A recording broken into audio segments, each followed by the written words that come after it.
Alright, yo, what's up, guys?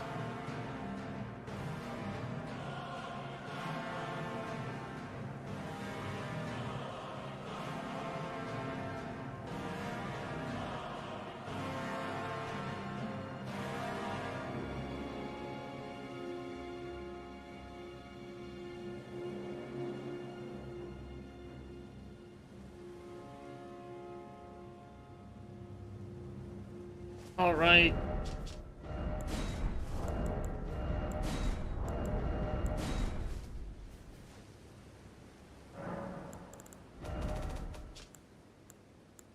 Okay, I have an idea for today, though. Gonna grab one of these.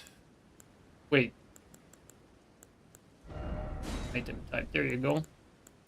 Okay, one of these. Where is? Where's the Flamberge? Should be up top. I don't see it. Oh, there it is. Okay.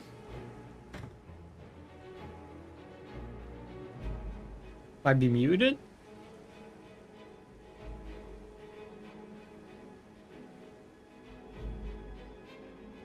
No, I'm not muted.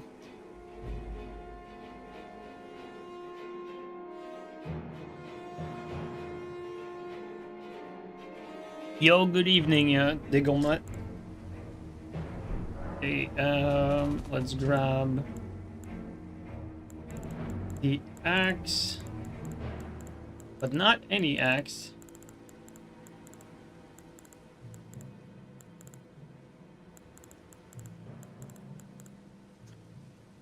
Let's grab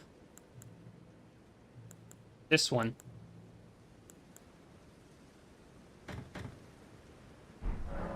Let's level up real quick.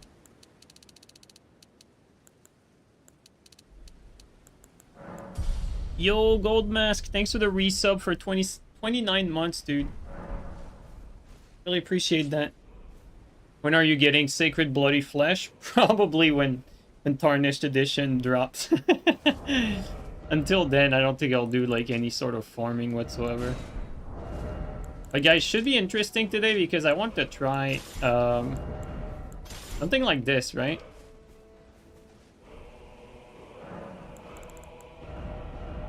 I want to try something like this, and I'm not really sure which ash, but I mean, we could try something interesting with something like that. Also, I plan on using bundles. For this, I need to think of like something interesting.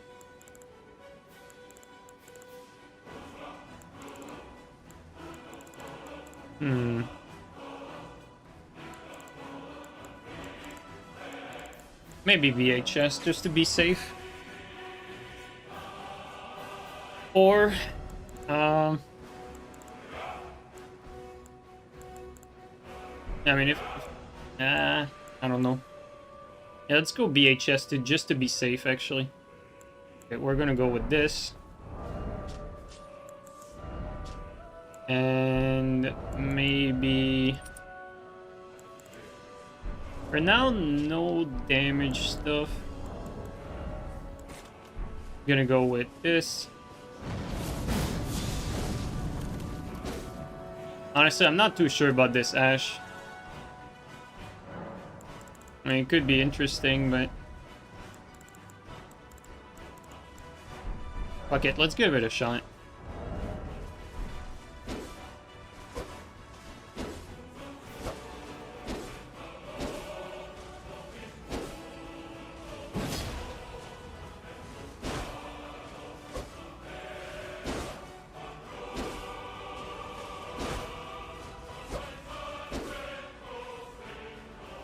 Doesn't Flamberge have a unique R2? Oh shit! Bro, I did not even know on me. That's kind of cool. That actually, it could be decent for invasions because it does big stun because it's an R2 and it hits everywhere.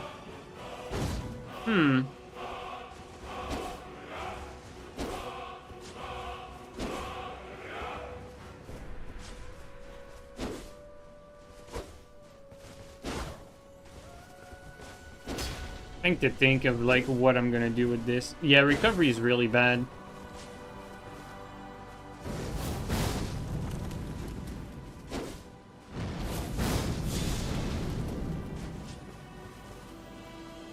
I think that R2 could combo into an Ash though.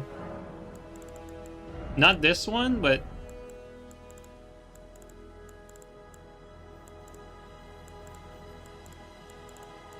like something quicker.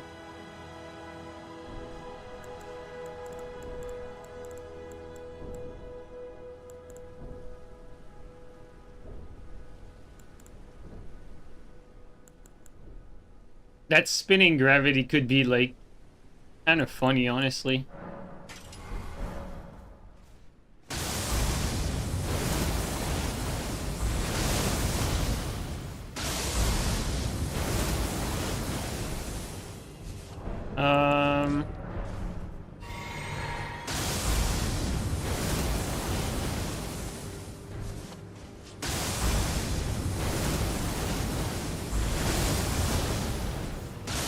Is that it? It's just two of those.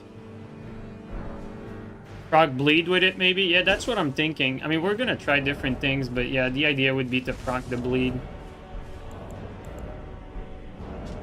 Well, let's give it a shot as it is.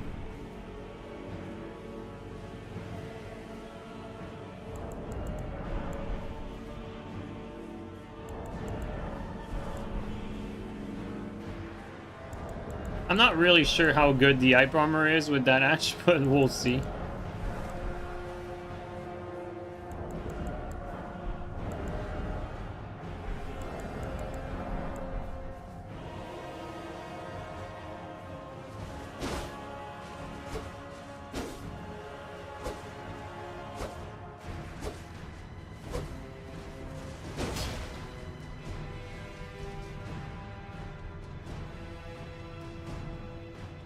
I think I should infuse another Flamberge though with some other Ash.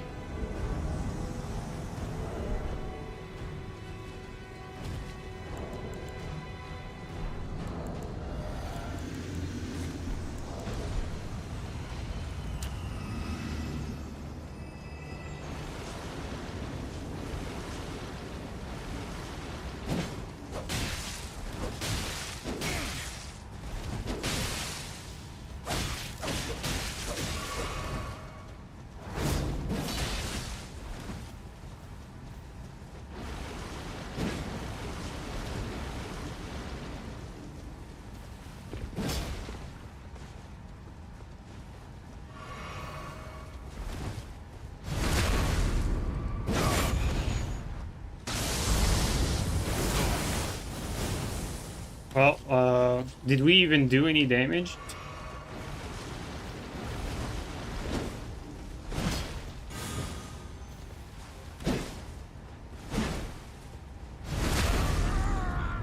Yeah, let's try again.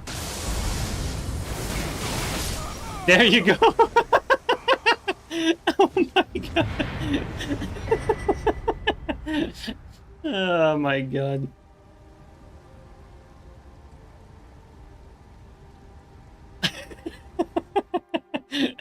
It's so goofy, dude.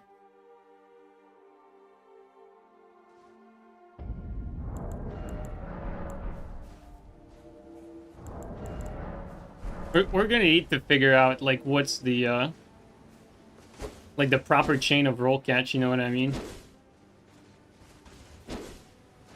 Like, I don't know, like something like that, or like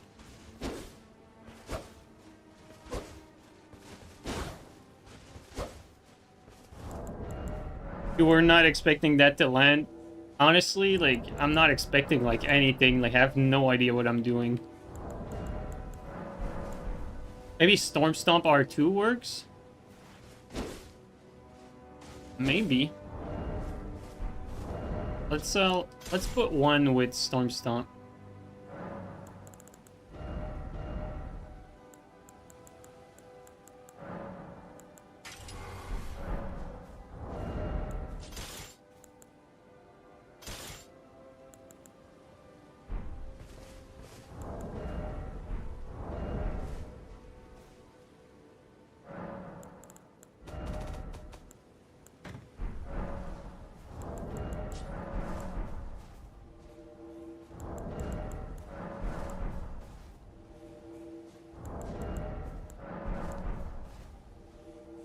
I don't know if Storm Stomp's gonna be fast enough for the R2, honestly.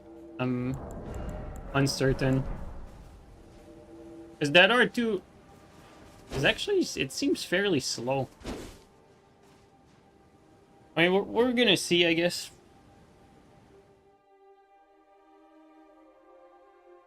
At least we have like a few timings to mix up. Also, that R2 doesn't seem to have that much forward momentum. I'm thinking that the other Greatsword R2 might be better, like the overhead one. Because that one is anti-air too.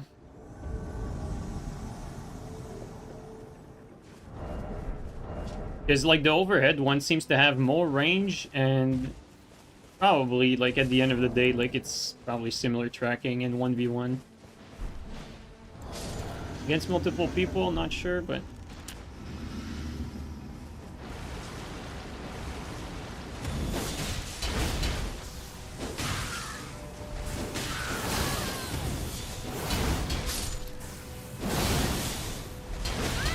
I wasn't sure.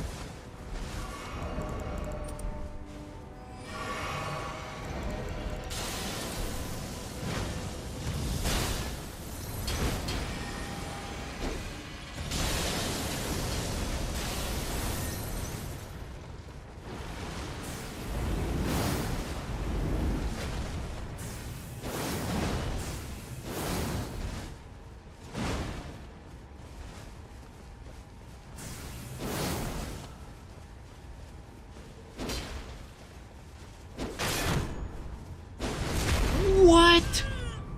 What the fuck? What? Oh my god, bro.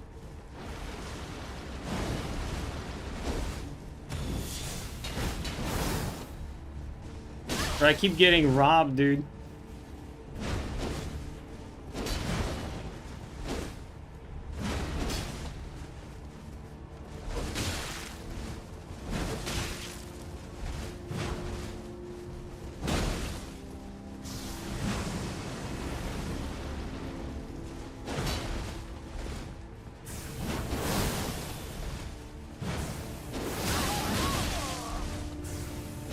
Yeah, we can't kill the host first.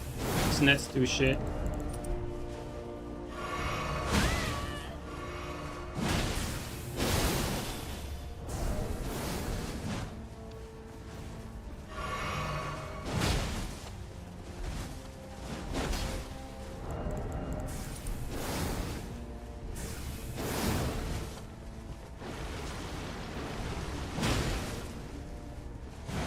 Try to kill Phantom real quick.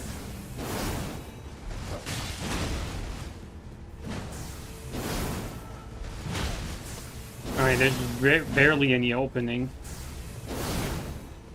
Phantom can just spam that forever. Ah, damn it, dude.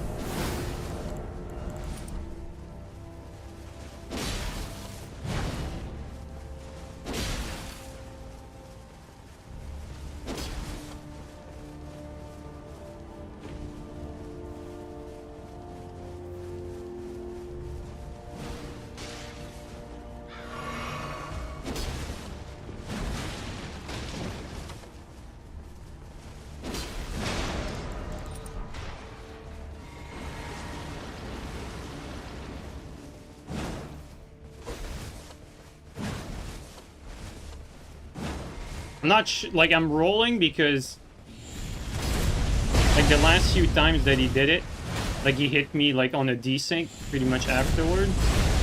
So I'm rolling every time just to be safe. There's really no opening though.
Like, there's actually, like, no opening, though.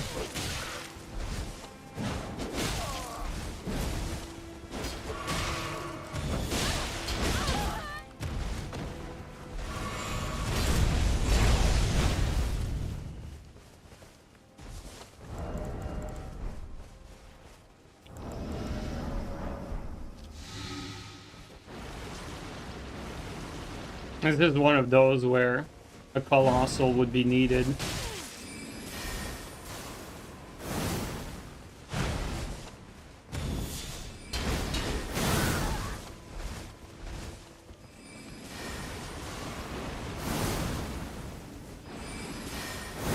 Too risky to go in there. Do this.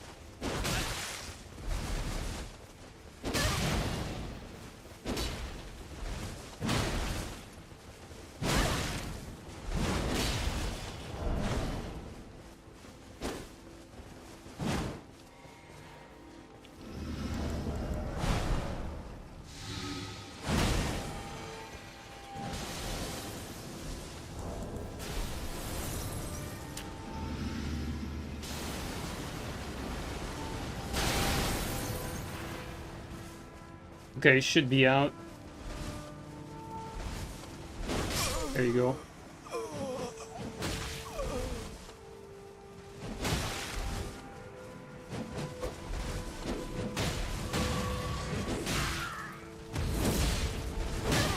Wow, that's some damage.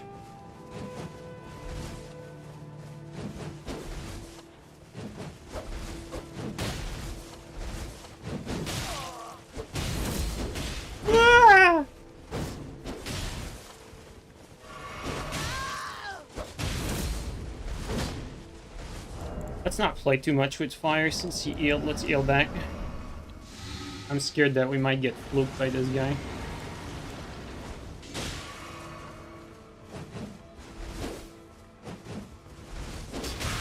Yeah, I wasn't sure about that.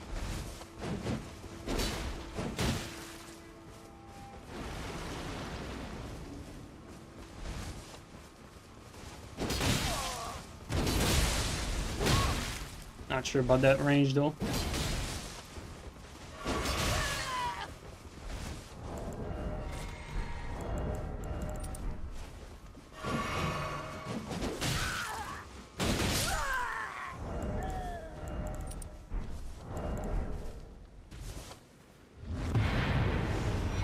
Oh, so much effort just to kill like 2 scrubs. Crazy.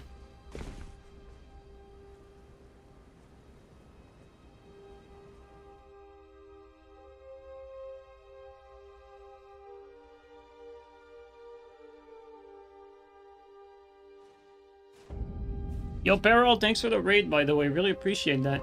Welcome in, guys. Can't believe the Starfist R2 was hitting me there. Honestly, the host was laggy. Like, I don't know if you were there at the start, Vale, but the host hit me, like, on massive desync at the start. And at the end there was also, like, a few shot where there was some lat. So I think the guy was, like, on the Wi-Fi, and the hits that I was getting or he was getting were very inconsistent. Like, he had some heavy lag at the start, and I think toward the end, like, a little bit of that happened. Just extended his arm further? Yeah, exactly. I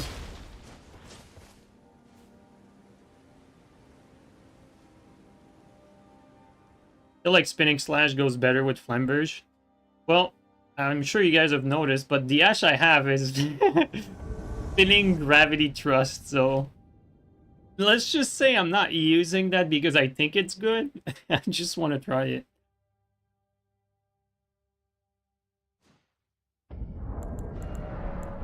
Your Starfist R2s have like T-Rex arm? Yeah, dude, same here. Every time I do it, like I'm like basically if I do a Starfist R2, like it's never gonna catch someone on a roll catch. It's always gonna catch someone like on a prediction that they're gonna attack or something like that. Or like a half priority and they attempt to do something, but it's never a roll catch. Like you said, like when I use it, it has T-Rex arm as well.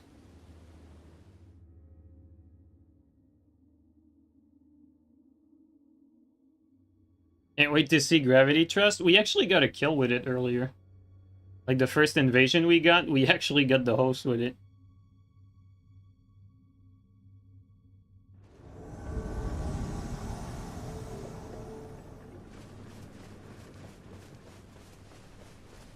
This is definitely very different though for a setup.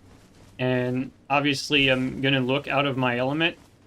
Like the idea was to have bleed to get some burst damage, but I'm not really sure like what sort of like sequence of attack are good to roll catch. Like I know that like you can do like staggered attacks, but I'm wondering if I don't know, like I said, like I'm not really familiar with like how to actually play with this properly, so we're gonna go along with it.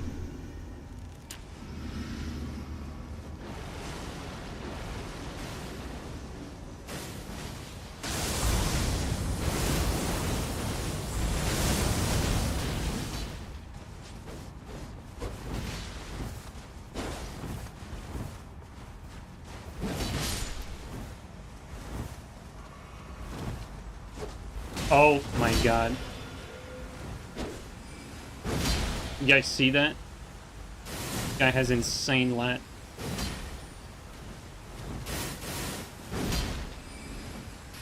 Like, look at that. That's insane. I'm not even sure we can catch him. Like, he can probably panic roll forever. That's bad.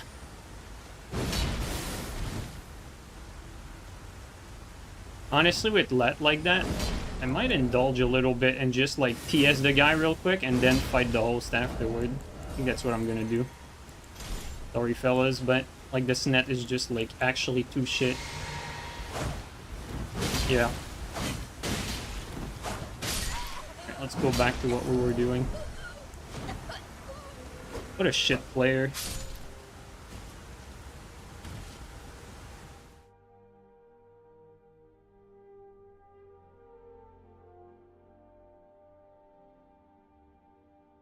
That was some insane lat, like that was abnormal.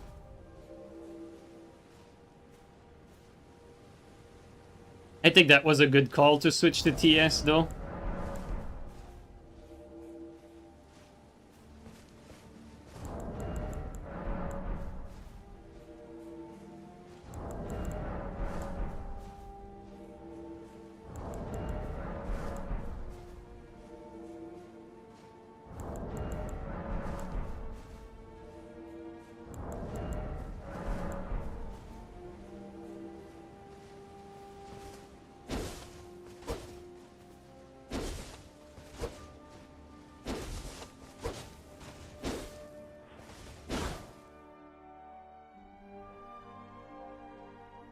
Does the Ash one-shot? I want to find out. That's the thing. Like, you know, I have this Ash to experiment a little bit, as this is not something you see often. So, why not? Like, this is already like an unorthodox setup. Might as well use an unorthodox Ash. Like, I could easily put Storm Stomp on there for like reliability, but you know. Just mix it up a little bit.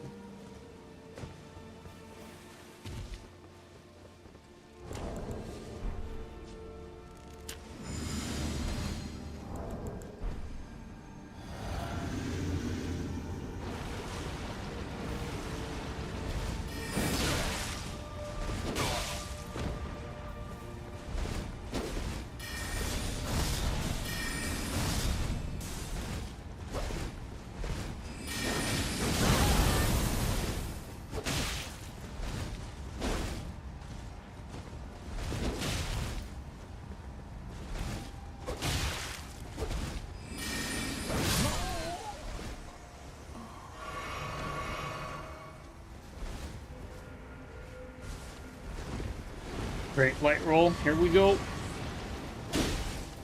And some insane bleed build-up, too.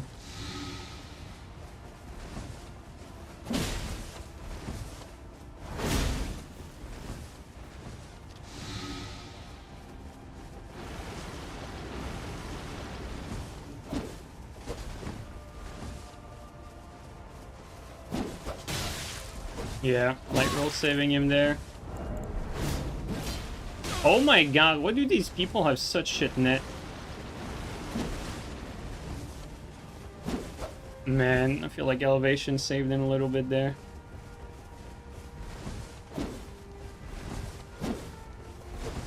Max range. Yeah, I mean...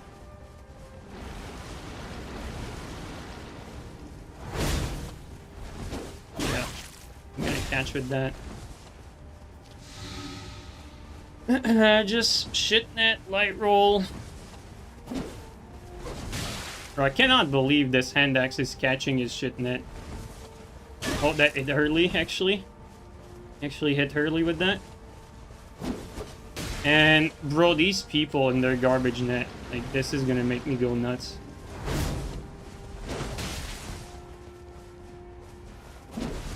This fight does not deserve to be on similar HP like that. Like, this guy is really bad, but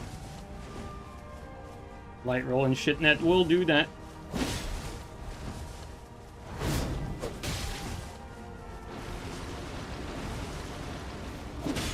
Like, the amount of attacks that he's whiffing, like, if this was Dark Souls 3, like, the fight would probably be over, like, 4 times already. With the amount of whiffs that this guy is doing. There you go. Soul Scout.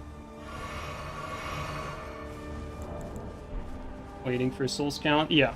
Shit, max level. Fuck out of here. Shit net, light roll, max level. What else do you want?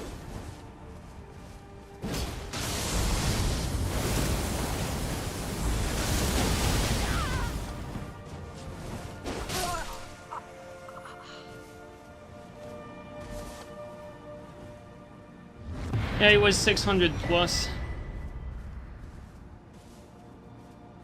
I'm shocked that this tiny axe was able to roll catch his light roll. Isn't that crazy? I'm gonna be honest, like, I know why. Like, it's because his lat was high, so phantom range was giving some extra.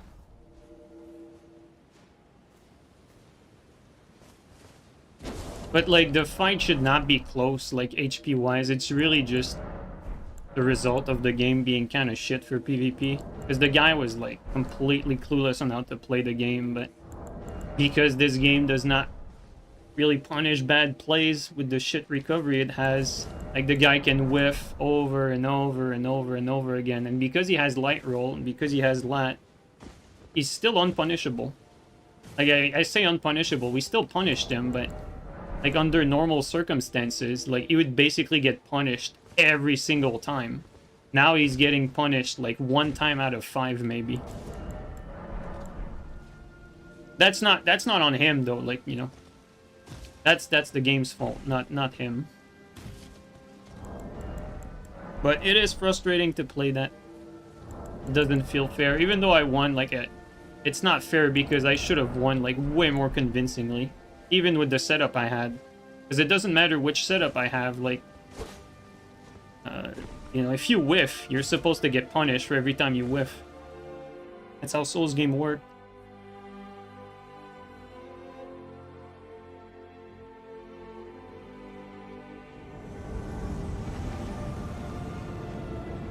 Okay, here it could be left or right. Let's go here.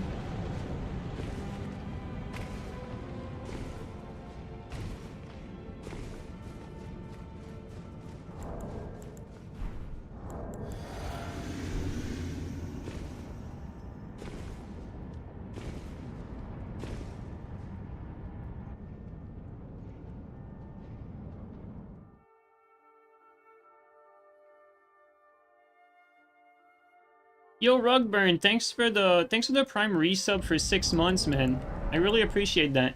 Thanks for the content. Thanks to you, dude. Thank you so much for the support, dude. I don't take it for granted. I really appreciate it.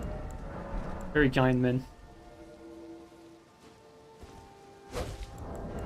The irony of people saying Dark Souls 2 is only running attack when the entire fight was 90% running attack. Well, for him, yes. For me, no. For me, like, it was 50%, or maybe even, like, 70% hand axe punish. But for him, yeah, maybe.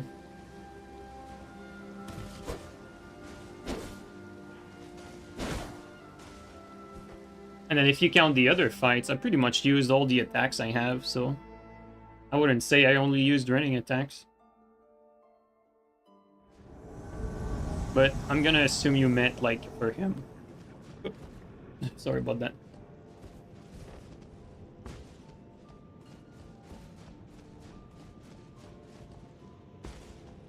Oh, there he is.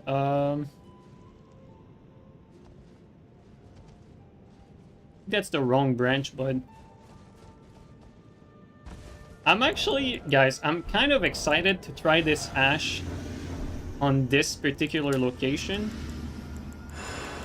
Just because I have a feeling like we might get someone to roll off. It could be us, though. Maybe we're gonna use the Ash to drop off. Oof, that's kind of dangerous, though, with the... Yeah.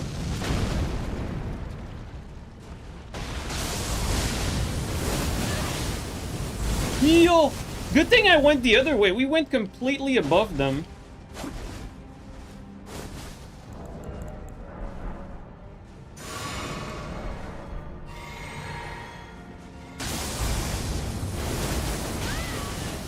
I knew something like that would happen, dude. Oh, god damn it. To be fair, okay, to be fair, to my defense, the first time I used the Ash, I went above them. I felt like I was robbed.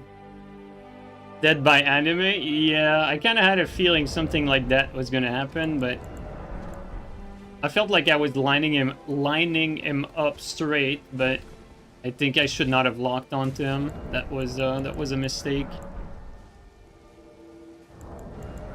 But to be fair, this was very avoidable because before going up there, I had a feeling that would happen. Like using this Ash there like seemed like super risky. I should not have done it. I think what would have been a much better play there was to use like a Storm Ash. Like I have Storm Stomp, but Stormcaller would probably have been like way better there.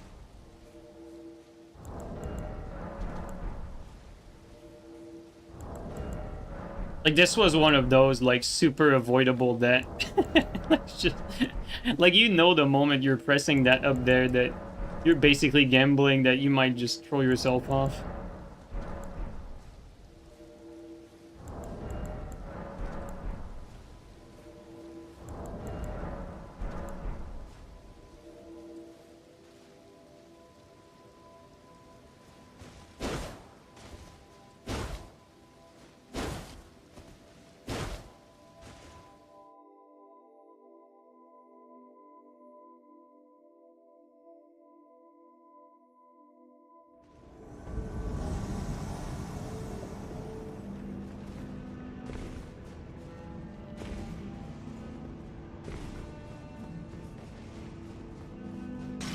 You still play Dark Souls 3? No, why would I? Why would I still play Dark Souls 3, dude? What was it, last stream that we realized that Dark Souls 3 was freaking 9 years old, was it?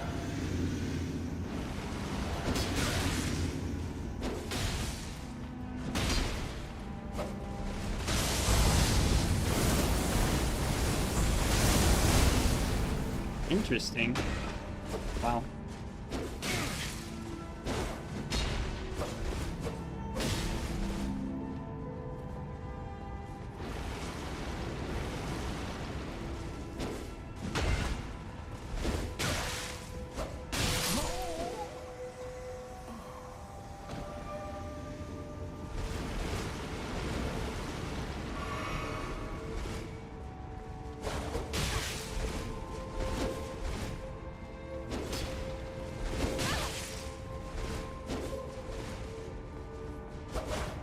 Okay. Like that's close, but trying some stuff out, guys.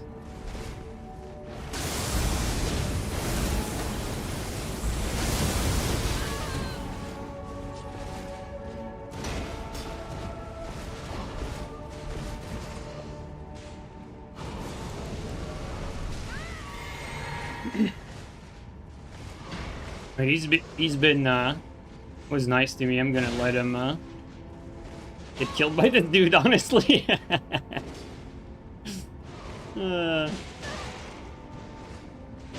Here we go. Nightreign moment.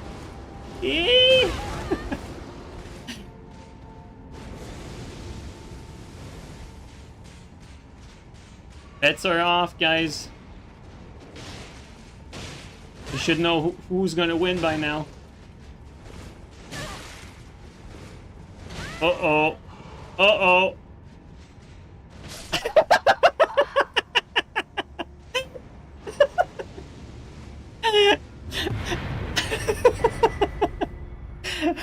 Oh my god, bro. That's so funny, man. That is genuinely so funny.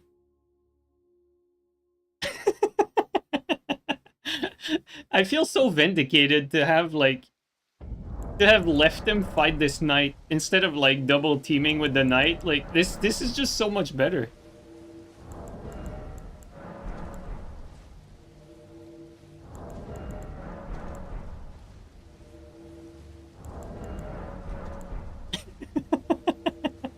I wonder what's worse, guys.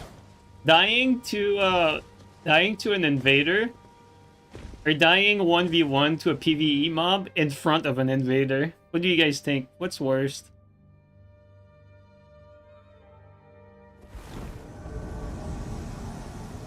Okay, let's try it. Oh, close. Oh my god.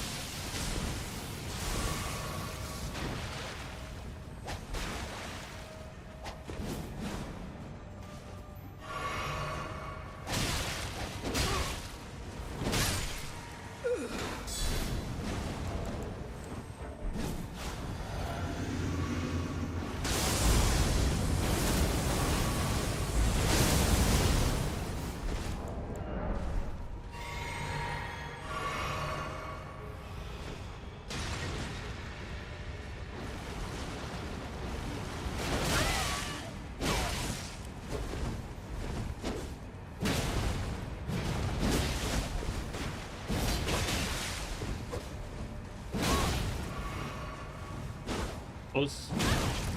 The recovery is really bad, though. No, what the fuck? Controller, what the hell?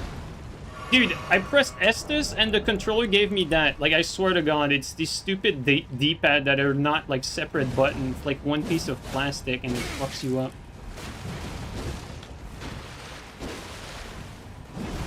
Okay, something just spawned, I heard it. Yeah, it's a blue.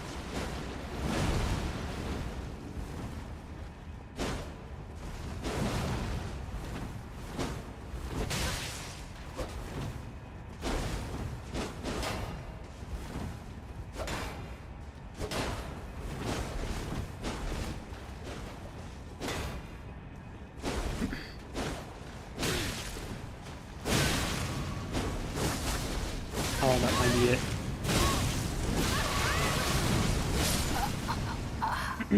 That's very unfortunate. Flipped the fucking door and then that was it. It was just stuck there.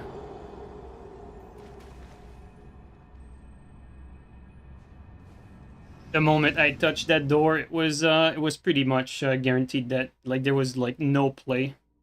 Unlike Dark Souls 3, you can't swap out of its stun to, like, save yourself with Endure.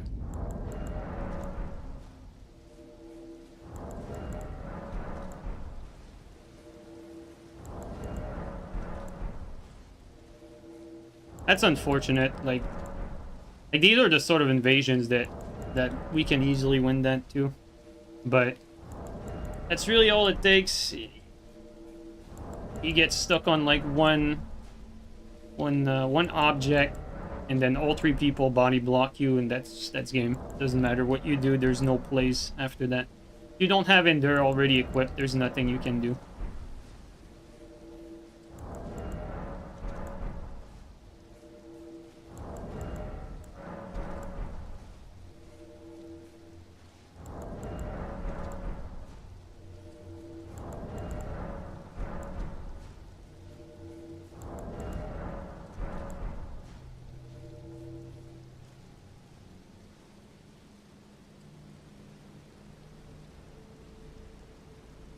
Too bad you can't swap to endure while getting hit. Yeah, you could in Dark Souls 3, but not in this game. Unfortunately, like, this game just blocks your menu while you're getting hit, so... But, like, the moment you're stuck there, like, you can't jump out of its stun either. Like, it's just... you're dead, basically. Pretty much guaranteed.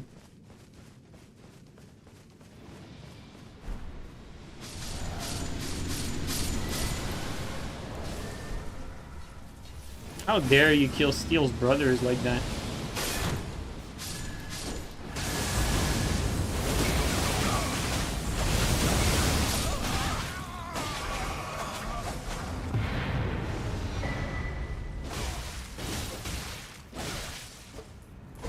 Well, we one-shot the host, though.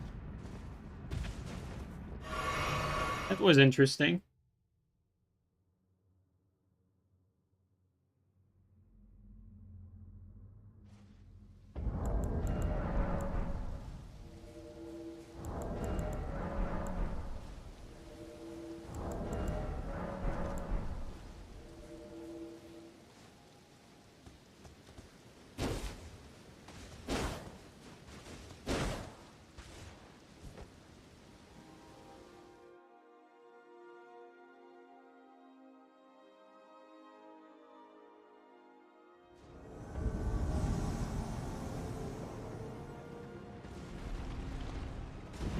I did not even need to throw that. He just died on his own.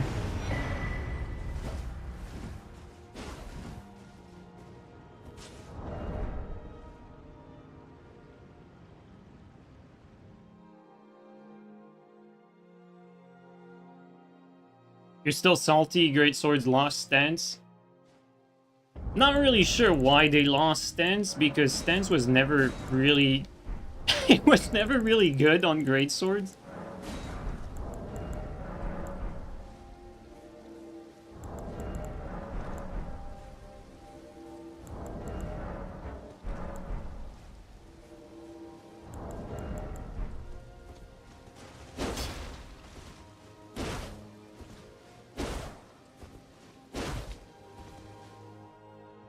Like, we made use of the stance in Dark Souls 3 by getting, like, a lot of roll catches with it, like, and a lot of hype armor trades, but, like, it was not, like, a particularly good attack. It's just what we had, so we made work with what we had. Oh, yeah, Stance Escape, though, that was another, Stance Escape's another story. That was useful.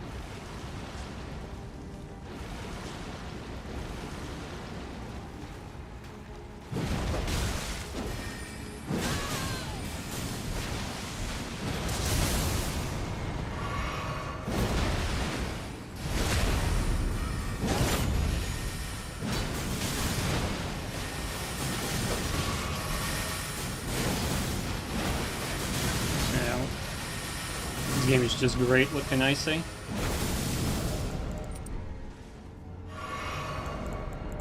Hey! I don't think he can push with that.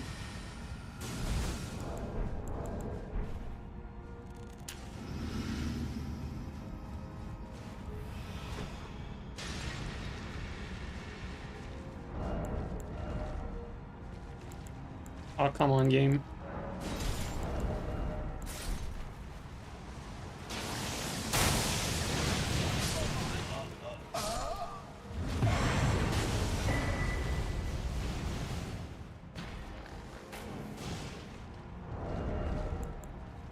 We're using an unusual layout. Well, actually, my build is not made for this layout, so... swapping to Great Bow is not as fast as usual.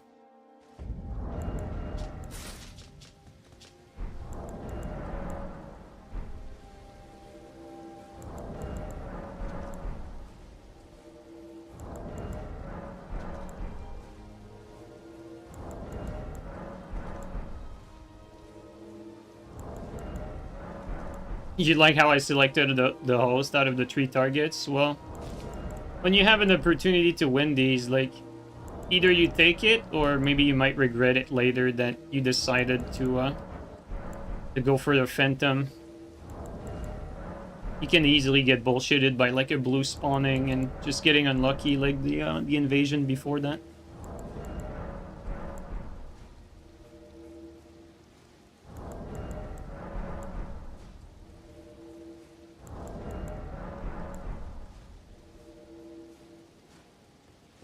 Take it and end it or so for 45 minutes. Yeah, sometimes that's what it is. Yo, what's up, Kenak? How you doing, man?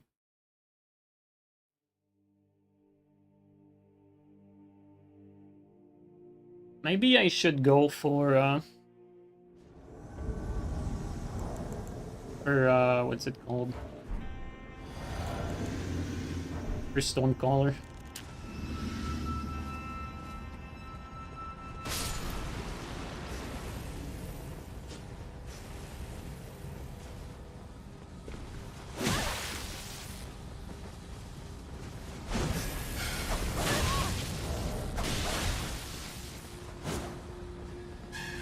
I guess the guy doesn't want to have fun. Alright.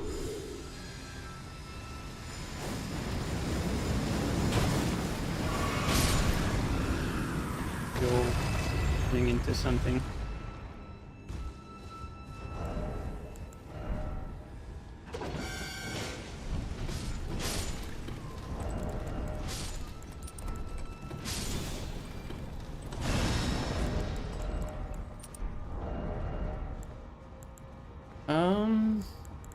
I think here.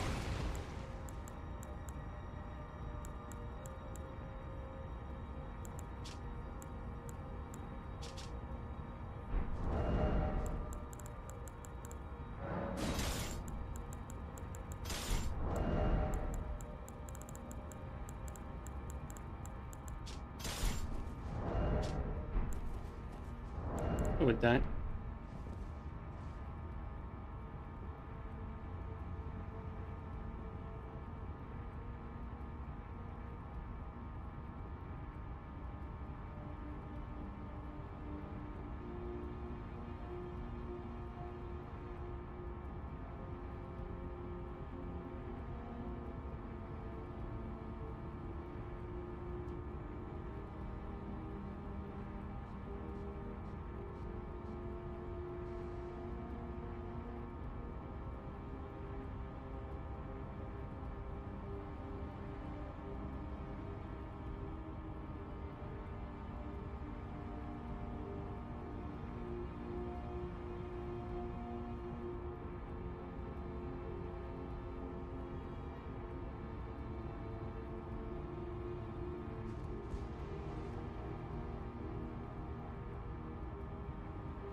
They're not gonna come and they don't have the tongue on, then there's no point.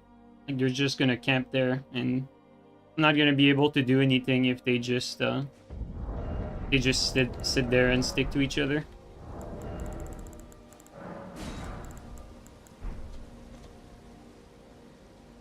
Imagine trying something new. Yeah.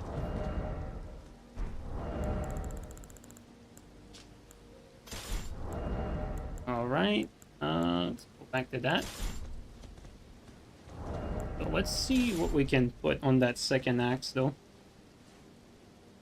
I think on the second one, I'm gonna put Flame Strike, just to have like a quick access to it. And then on this one, I'm not gonna put Flame Strike. This one I'm gonna try. Oh, which one is it?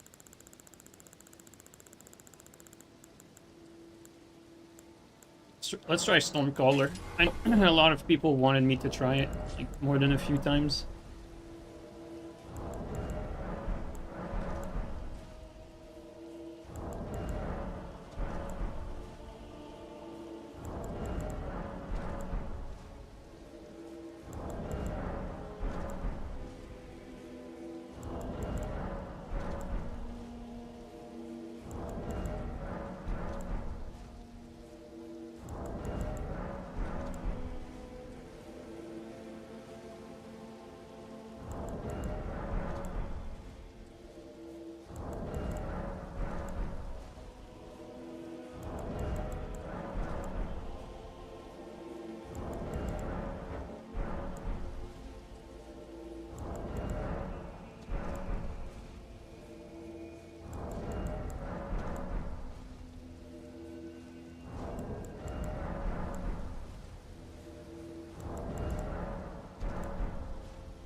Yo, what's up, Mozzarella? How you doing, man?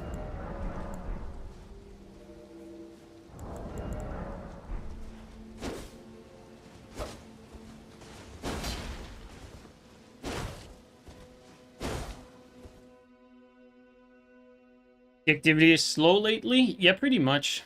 It's been like that in like the last like 3 or 4 streams actually. That Tarnished Edition revival can't come soon enough, honestly.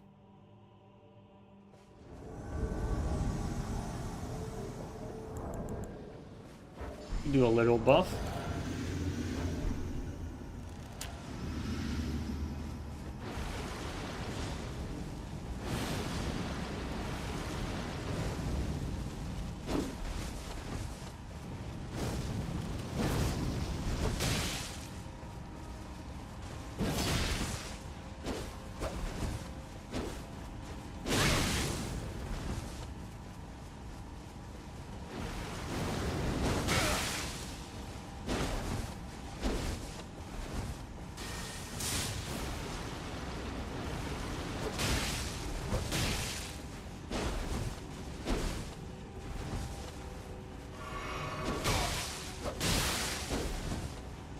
I tried to handy tech, it just ate my butt instead.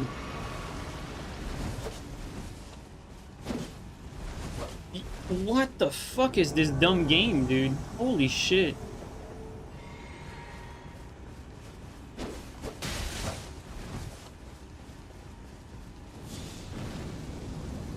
I thought it was another spell than that.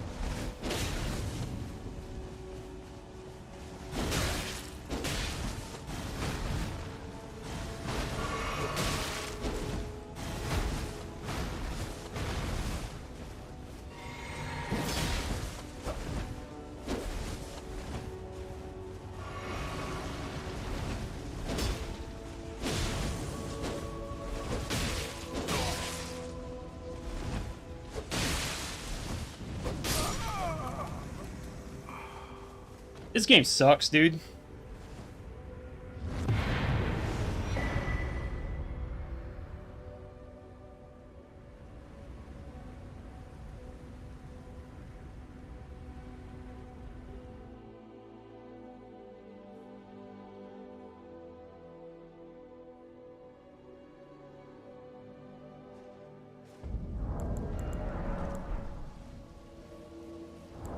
That out of boundary thing is so terrible. It really is. It doesn't even make sense. Like, why is it even a thing? Like, why is it there? It makes zero, like, it doesn't seem to serve any purpose there. Yo, Reef, thanks for the resub for 27, man.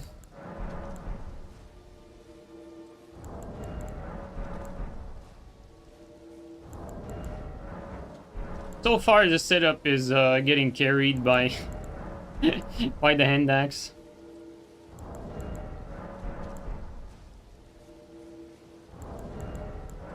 And it seems like it would probably perform better with the actual hand axe and no bleed, like just doesn't proc the bleed like that quickly. I'm not sure it's really worth it.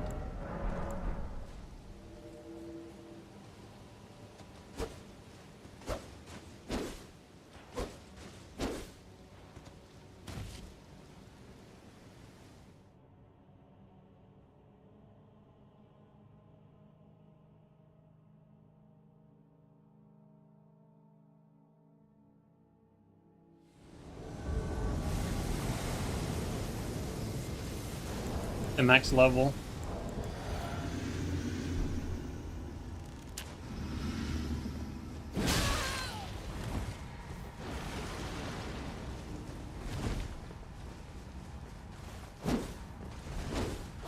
Elevation moment.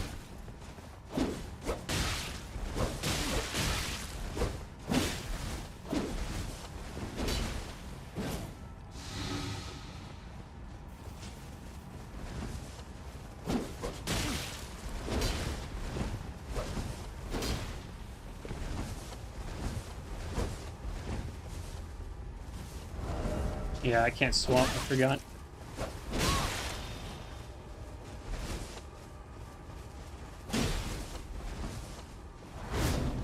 Oh my god, you shit net motherfucker, dude.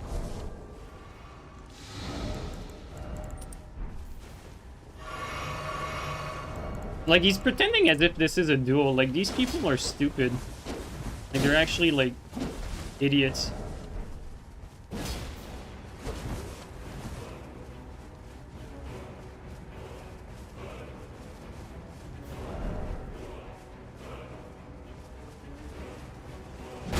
Okay, you shit net. That did not even touch me, but... Alright, let's just get this shit over with. And this is just a waste of time.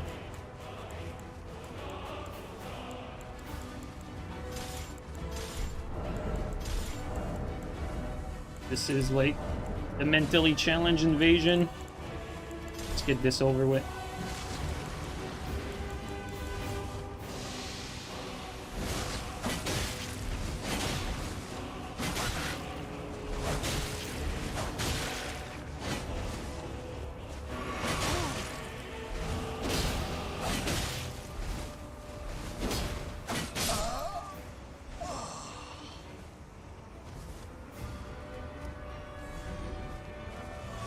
That was a phantom.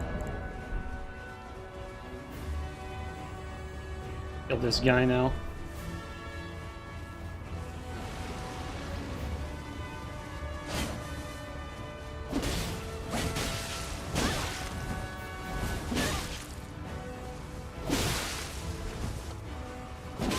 Okay, shit net.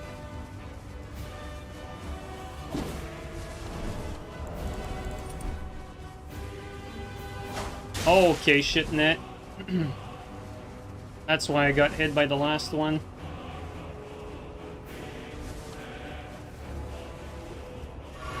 There you go.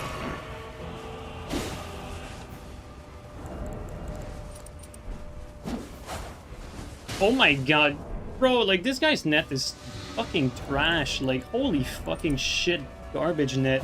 Like, what the fuck is that? God, this guy's net is like so dog shit, like...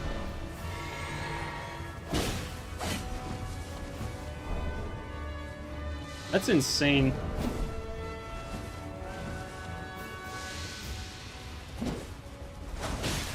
And now it's fine, like, if this is not Wi-Fi...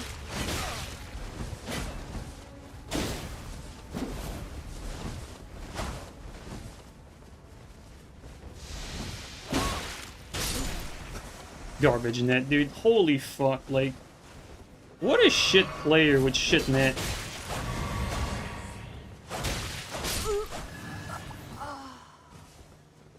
These people suck. Like, get the fuck out of here if you're watching this. Like, get the fuck out. Fix your shit net. Jesus Christ, dude.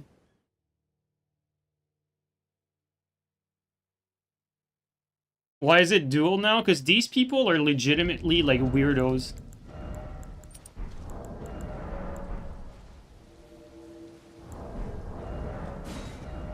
Like, they want, like, the mental satisfaction of a 1v1, but they don't have, like, the mental faculties to realize what's going on around them and that, you know, I'm getting attacked by multiple people while they're having their, like, mental 1v1, you know? Like, actual weirdos, dude.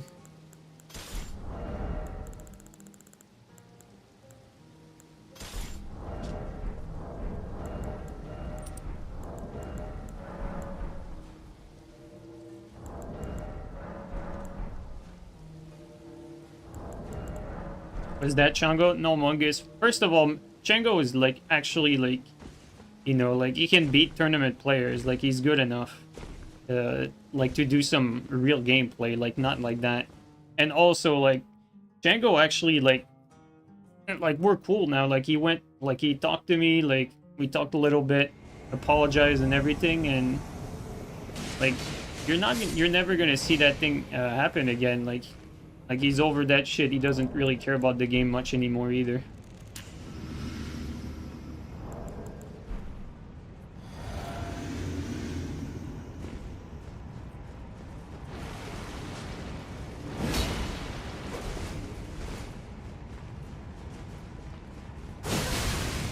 Not sure how that stunned me right away.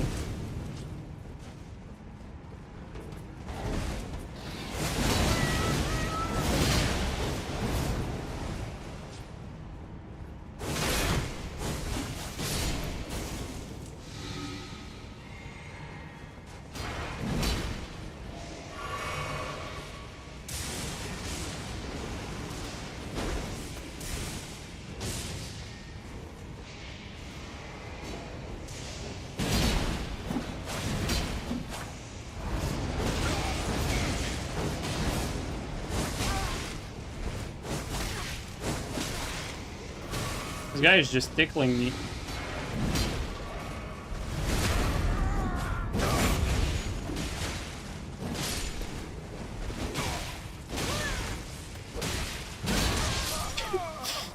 What the fuck?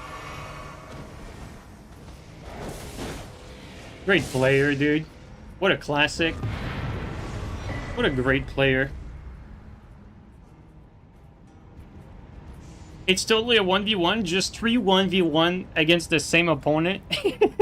Dude, that's funny because it feels like what was going on in their head, like from like the perspective that like from what they were doing, like it actually felt like in their head it was like 3 1v1s. Like you're actually so right with that. It's so weird.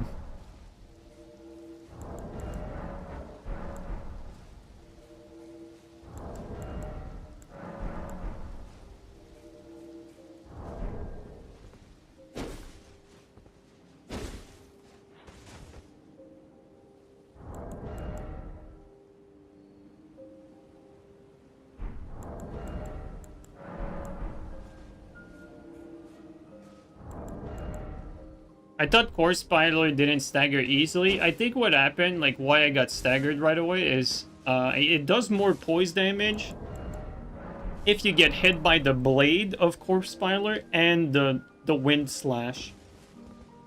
So I think that's probably what happened. And even though I have like verdigris armor, like it's still only like 95, so if I had Bolgold, maybe I could have, I'm not really sure how much poise damage that does, but maybe I could have tanked it.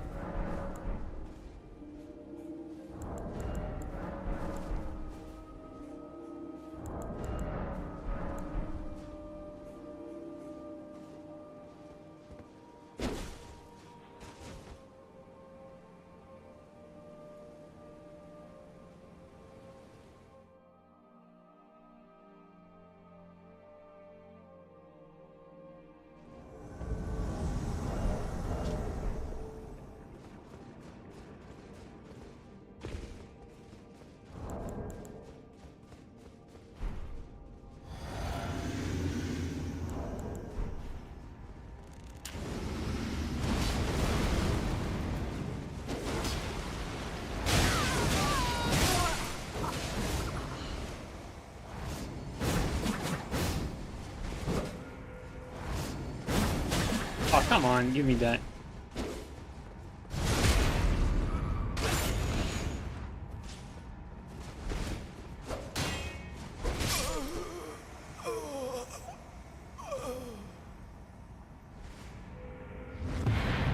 Only 95 poise.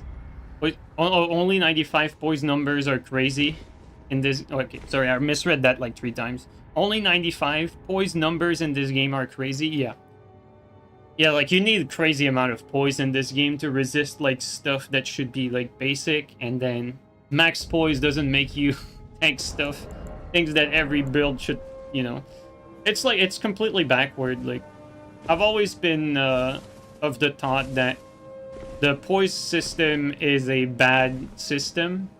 I think not getting stunned by some attacks is a good thing, like balance-wise, but it should not be dictated by a poise system. It should be based on attacks. Because, like, for instance, if you're fighting against a Trusting Sword, well, you have, like, you are all pretty much required to have enough poise to be able to tank the follow-up. Otherwise, the matchup is lopsided. And so, at this point, it would be better off if the poise damage was built into the attack of the Trusting Sword as opposed to dictated by the amount of poise that your opponent has, or that the person that is receiving the attack has. Like, it shouldn't really matter. Like, armor should dictate the defense, and the poise should be dictated by the attack that's, you know, that's in question. Because no matter how you look at it, the attacks that should not stun, doesn't matter it's against what, like, you're pretty much required to have some poise requirement. Yeah, Volgo Tally was a mistake too. I agree. Like, the whole poise idea is a bad system. Same thing with Dark Souls 3 roll poise. Like, that thing was also a bad idea. I'm not a big fan of like any of that. I think it should be based on attacks. And so like you don't have a situation like in Dark Souls 3 where the dagger like will stun like every hit. Like, you know, you have like your dagger either always stun on the second hit or always stun on the first hit and never the second, like one or the other, like, you know, you get to decide. And then you have like weapons like Greatsword that, you know, just simply always stun no matter which attack it is. And then you have them like always stun weapons of the same type too. Like for instance, if it's a Greatsword against Greatsword fight, well, Greatsword Hyper Armor should not be able to tank other Greatsword attacks. Like it should be able to tank like straight sword attacks, but not Greatsword attacks. That's how you know, that's how you balance it. And then like having like straight sword, like say like one-handed straight sword, like well, like the backswing of a straight sword not stunning also doesn't make sense because it's not even a good attack. And losing priority on like follow-ups is a bad thing for the game. So all of these things considered, it's very easy to fix the poise system. You just make it specific to attacks, very much easier to balance that way, and it makes it for a way better outcome game-wise, game balance-wise, and just better in every way. Oh fuck, that was the guy from earlier, god damn it. I didn't realize. I realized too late. Like, these guys were actually chill, but I was just, like, not paying attention. Just on autopilot. Roll poise just looked like a pity design choice to reward noobs. Like, the idea with roll poise is that you don't have a player just getting roll caught to death. That's basically what it was. It's like in Dark Souls 3, like, if you get caught in a chain of, like, curve sword attacks, well, you can always, like, spam roll out of it, unless, like, it is timed, like, perfectly, basically. Because you're gonna get that roll poise kick in. And it's just not a good mechanic. And then in this game, the issue with poise is you're pretty much required to have like high poise because the matchups are completely lopsided if you don't. Or you have light roll, which breaks the game in a different way. It's either that. I mean, it's just... I feel like every time I play this game, we get to the same discussions every time. It's just no matter how you look at it, the game's issues are so in your face that you can't like ignore them. Even if you do ignore them, they're gonna come back like and be in your face like constantly and annoy you and just like show up and be like, yo, like we're bad. This is the game mechanic. It sucks.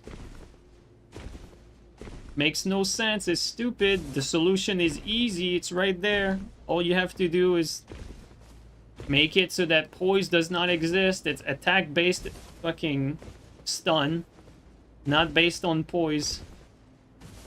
And then you have like some of the faster attack, not stun on the first hit or the second hit, and there you go. Have it balanced that way. Eat the rat G, I know, right? Then you have hyper armor problems, fucking startup, recovery, you name it. It just never ends.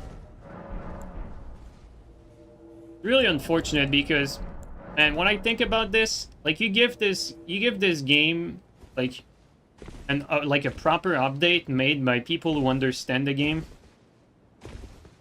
and the proper care and love to the balance and everything, man, we're so in business for like the greatest PvP game of all times.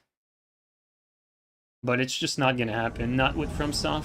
Unfortunately, they don't really understand PvP, so we're gonna be stuck complaining and getting micro penis patches, like little bits at a time for like a few games, like 6 months late every time.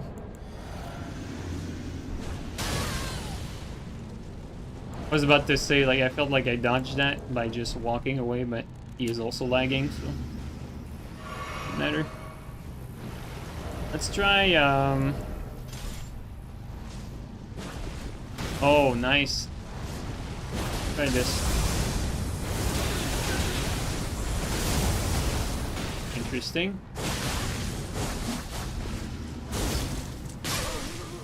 What a great fight.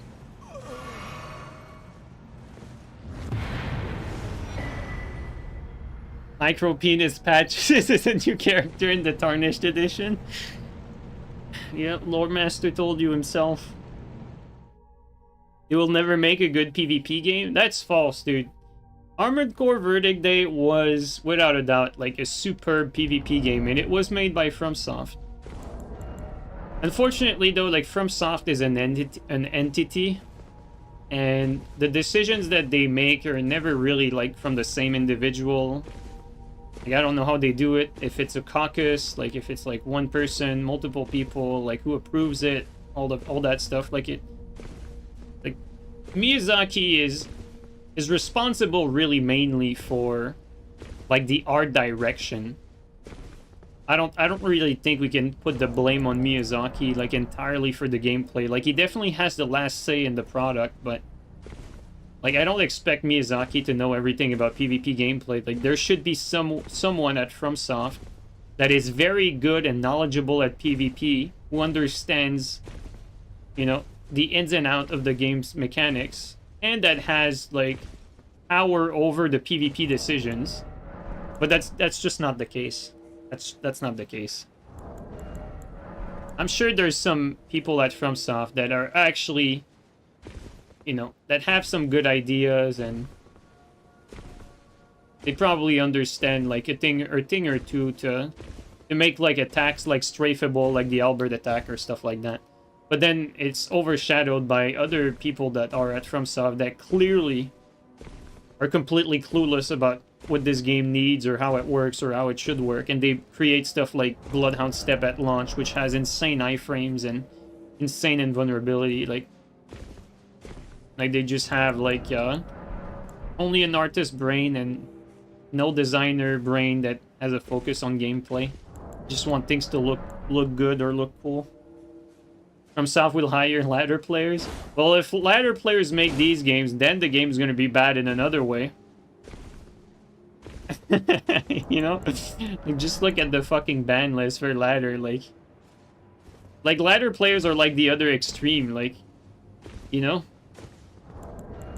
it's like you're not gonna have like any variety in weapons. Like all the weapons are gonna do like basic attacks, and they're all gonna be reactable. And then you're gonna have people like running in circle for ages because no one's gonna be able to get a kill because all the weapons will be like overly fair to a point where they fucking suck because they ban all the good shit. Like, you don't want the two extremes. You want a good middle ground. Like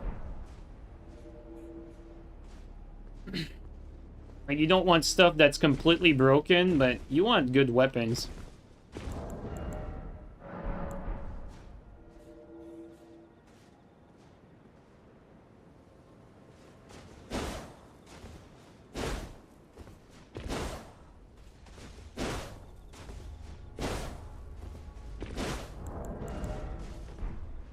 A lot of bands are trying to go to an environment that rewards fundamentals. You know what? I understand that. I agree with you. That's clearly their goal. But I would say, like, from a design point of view, like, their take on it is, like, naive. Like, even, like, from a... Like, if you were to design a game, like, they would basically be, like, the equivalent of, like, an intern. Like, someone that's very immature in their decision. And I mean that as in, like, lacking of design experience, really. Because, like, when you start taking away, like, half the stuff, like, you get away from a lot of the idea. And, like,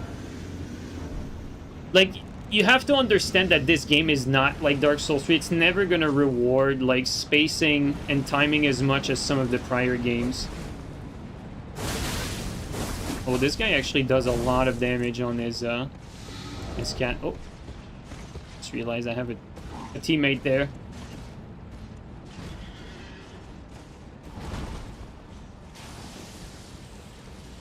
I don't think he understands that I'm letting him, like, do something against this boss.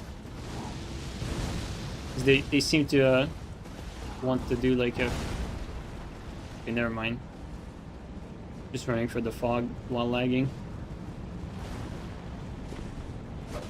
Jesus Christ, what is wrong with these people? Oh my god, dude. That's crazy. That is insane. Alright, well.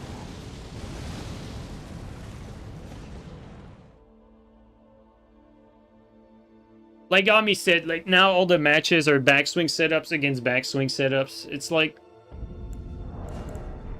when you make the game like boil down to like the most basic things, it starts to take away from what the original vision was. Like if you created your own project, like you'd have like every right to make like every decision possible, right? But when it comes to this game, like you're not gonna change some, like as much as like the perfect scenario for this game would be like, you know, you don't lose priority when you get the first hit. You know, hyper armor doesn't start too fast. Recovery isn't like too short. But you're not gonna get any of these changes, really. Like the game is pretty much what it is. Like, you know, there's a bunch of anime stuff. So like you need to like live with what the game has. And because the recovery is so short in this game, it's not gonna be like a Dark Souls 3 where like getting position and whiff punishes on your opponent is like fairly reliable. Like you're not gonna have that with this game with the low recovery it has. And so you need to embrace the fact that a lot of the ashes account for that. Like you have like a lot of Ash of War that basically counter-interact the fact that like you're pretty much free after you whiff. Like, you know, a Flame Strike is basically that. Like a Flame Strike is an attack that's fast and that catches a roll timing that's like that comes out after a whiff. It's like a whiff punish and a roll catch at the same time, and it goes hand in hand with the recovery problem that the game has. And so like if you start like banning Flame Strike, for instance, you know, you start to ban like pretty much what's an integral part of the game. It's like, you know, if you look at Dark Souls 1, like Black Flame Combustion, forgot what the real name is, but the combustion, like Black Flame Combustion, is like an integral part of like how you play that, because there's not that many ways to go like around shields, for instance. And so like the good chip damage that it has is like an integral part of the game. And so there's a few quirks like that that are just like, that's how the game was made. So you can't like take away these tools because they're kind of fundamental to how the game works. And Flame Strike is just one of them.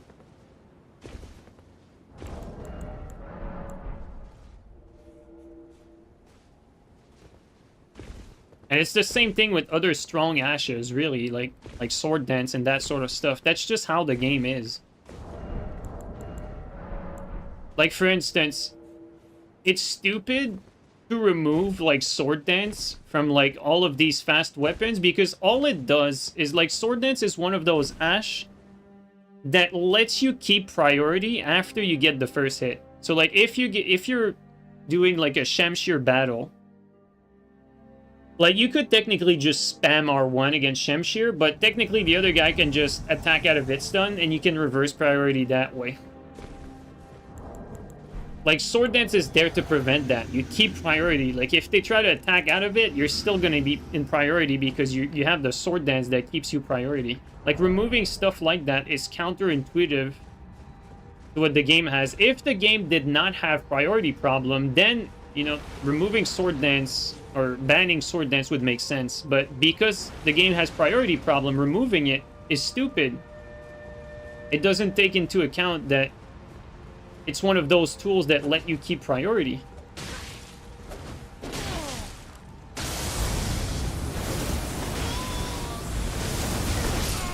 Well, that's one down. Yo, Mark, thank you so much for that. Aw.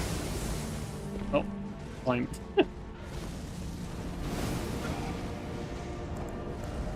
Surprised he didn't do his Ash when I went up the ladder.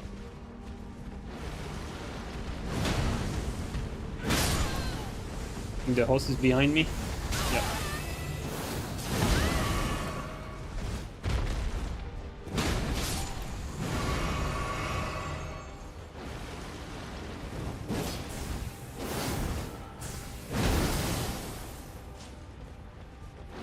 Let's try something.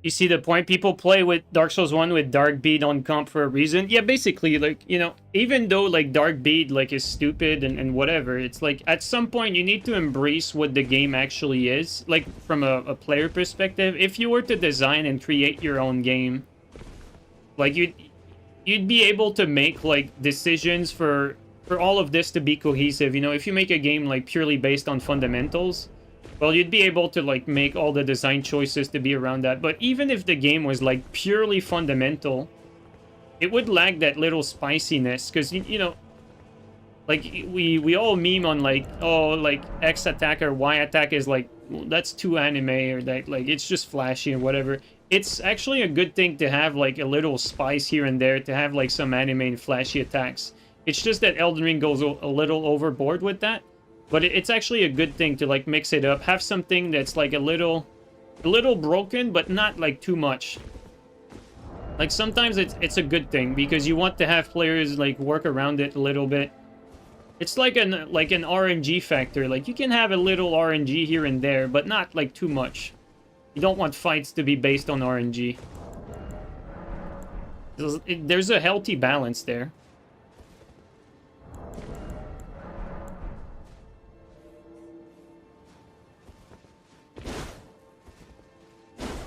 Opinion on the extremely high tracking? Well, you have to understand that the whole concept of the game, like all these decisions, like the tracking, the recovery, and everything, like, you need to understand, like, what is the point of view of the people who designed these games, like how they think, how they were taught, like that sort of stuff. And because that's actually my field, like, I, you know, not necessarily like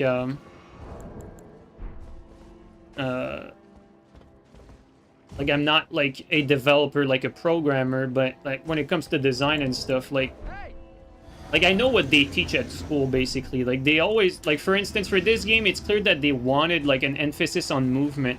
And so all the decisions that they made was basically based around that. It's like they make these decisions for it to account for, like, higher movement.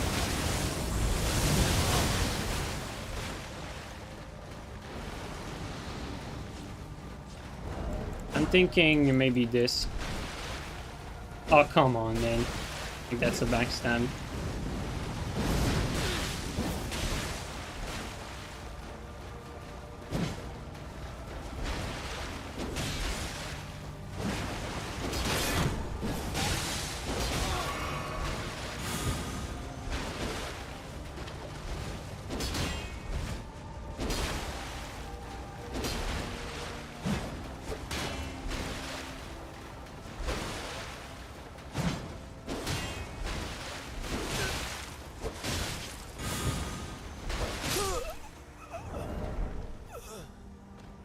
So, like, you know, reducing the recovery makes you able to, like, go into another action quicker. You know, having these flashy attacks with lots of forward momentum, like, it makes the game pace, like, faster, but it's not, like, the right way to approach it every time. But I can tell you, like, that was definitely their direction. They wanted, like, a quicker pace for the game. I think they might have even said it in an interview, like, prior to the game coming out, too. Like, they wanted the pace to feel quicker, which, in my opinion, that's not necessarily a good thing. Like, having a game that is slower pace is usually, it's not always the case, but usually a slower pace is more methodical and tactical. Basically, you have to put more thoughts into your action, and because we're human, like, we don't necessarily think as fast as everything that's going on screen. So when the pace is slower, usually you see, like, better plays, like more thoughtful gameplay. But I mean, it's gonna depend from game to game, but as a general ground rule, that's usually how it goes. I'm definitely more a fan of like a little slower pace and more thoughtful gameplay as opposed to fast pace, like always keeping your attention, like zoomer stuff, you know what I mean? But it is a different direction, and you cannot you can't expect this game to be that slower pace game, basically.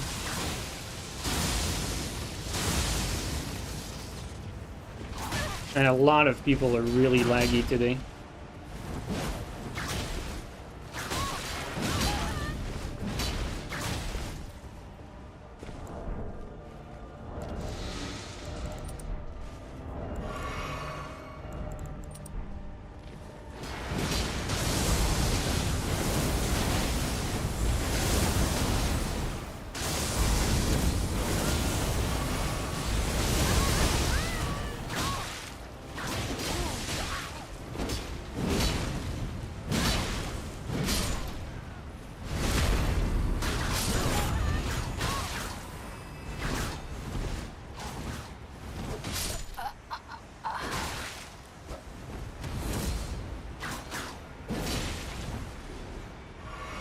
Yeah, we baby jump.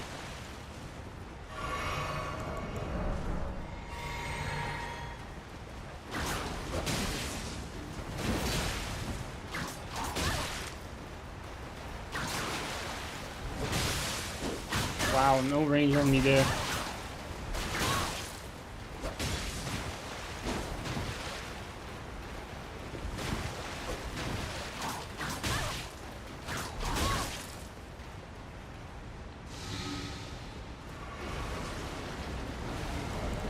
Just make sure that... Alright, let's just kill him, fuck it.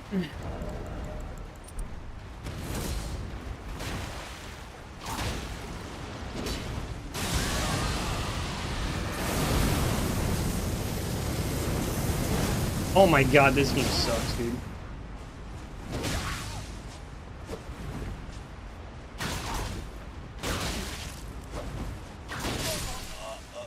Jesus Christ, did you guys see that? I did a fully charged R2, and it just bounced off this thing instead of fucking hitting him.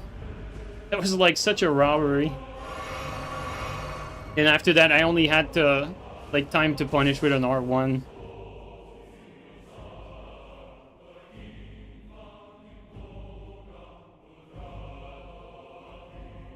Also, Mark, I don't know if I thanked you properly earlier. Thanks a lot, man. Thanks for all the support, dude.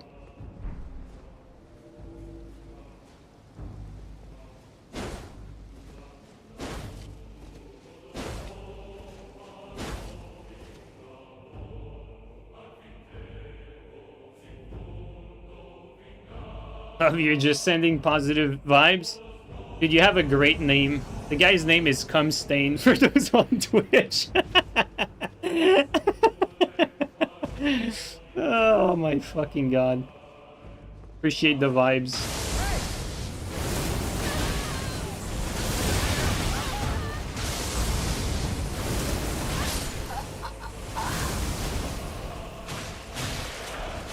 Alright. Do this again.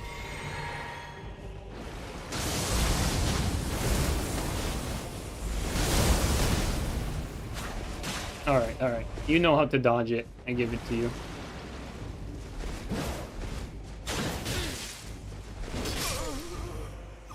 Just trying to hit people with the Ash, like, even though it's not great.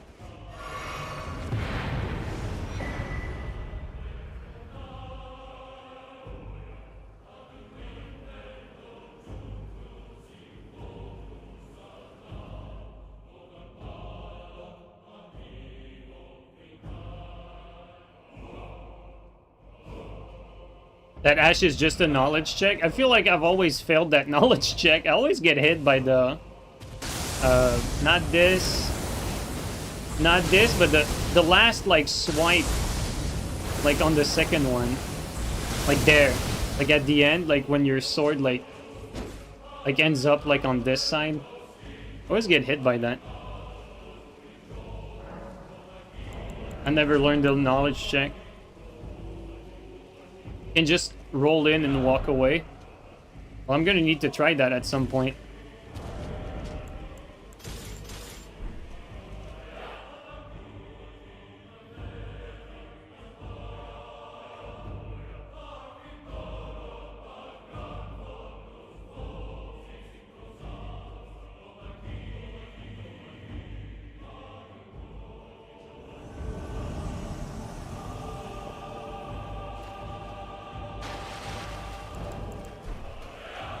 Dude, that Skyrim track is great.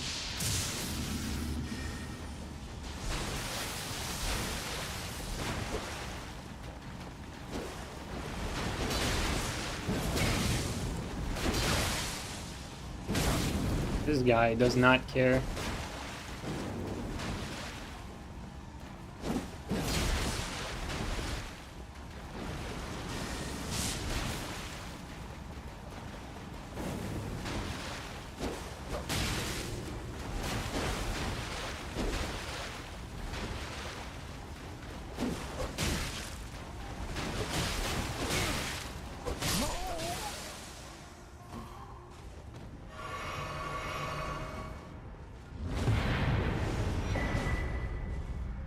Alright guys, I think we're done with this setup. It's kind of bad. Even the bleed buildup is not great.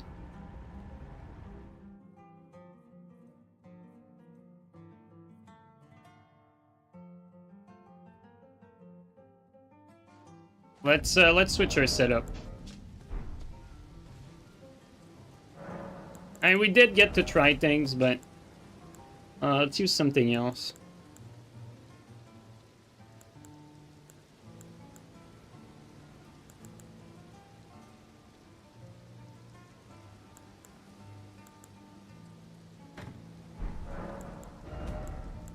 What ash could we use on this?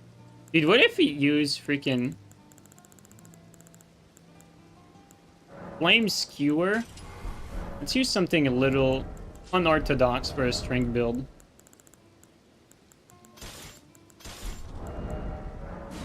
Like, this is clearly a dex weapon. I wonder if that's a roll catch. We can try that.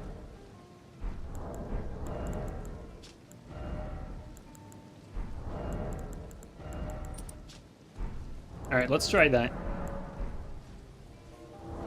How much AR do we get? It's actually way worse than Dex. Dex gets like 700.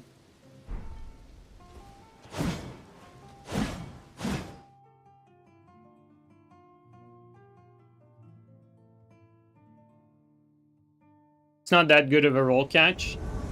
I know. It's like super easy to strafe, like someone can like walk around it.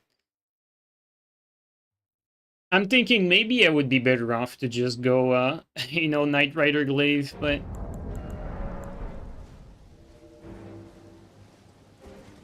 It's like, you know what I'm doing, guys, by doing this on Strength? I'm farming engagement, because all the comments on YouTube will be like, this weapon does more damage on Dex build. That's how you do it, guys. That's how you get engagement without asking people to comment. Little tip.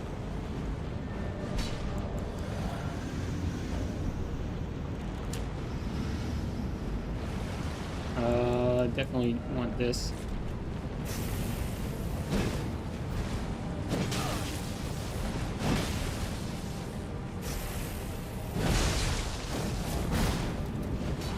I'm scared.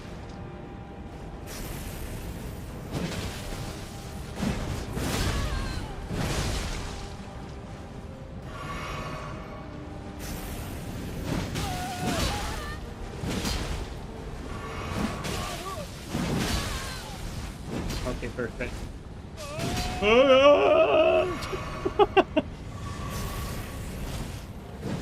Ah, come on, pivot.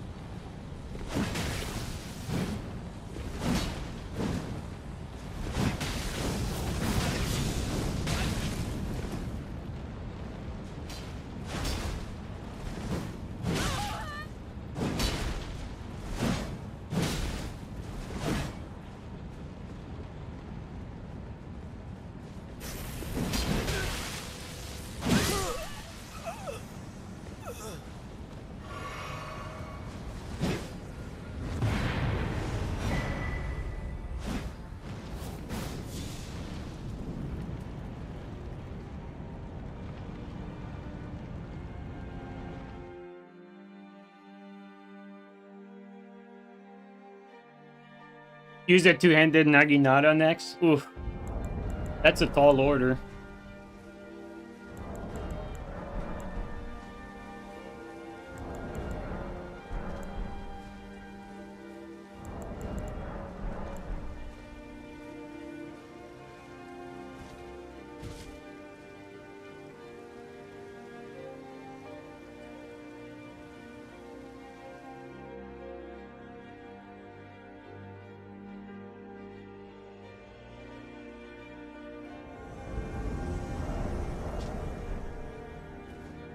$26 dex requirement. Does it require 26? Really? Oh no, for Swift Spear. Never mind.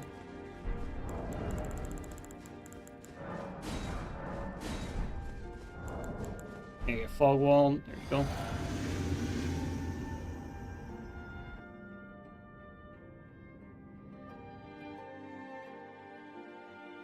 When are you going to play Rainbow Six at a pro level again? Bro, the game has no fucking pro level. There's no more. Dude, how old is Rainbow Six Vegas 2? 2008 that Rainbow Six Vegas 2 came out. 2006 for Rainbow Six Vegas. And then 2008 for Vegas 2. Dude, that's like... Man, we're approaching 20 years. Pretty crazy.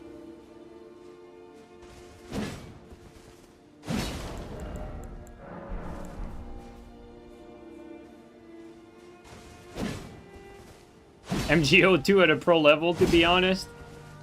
Well, it definitely wasn't the game's fault. Well, I mean, doesn't depend how you look at it, but MGO2 had something like so special going on, man. They really, man, it's crazy how like so many studios fumble the ball when they have like something like crazy good PvP wise. And then you have all these idiot CEOs who like push their whatever game that they're creating to be like the next Fortnite. Meanwhile, you actually have the next Fortnite that's like laying there like gameplay wise. It just never had the push that it needed to be bigger. It's like with the way the gameplay is in MGO, like you have all the ingredient for this to be like a massive competitive game basically. It just never had like the push, the publicity. And like, you know, if you ask pro players, they probably never heard of it, for instance.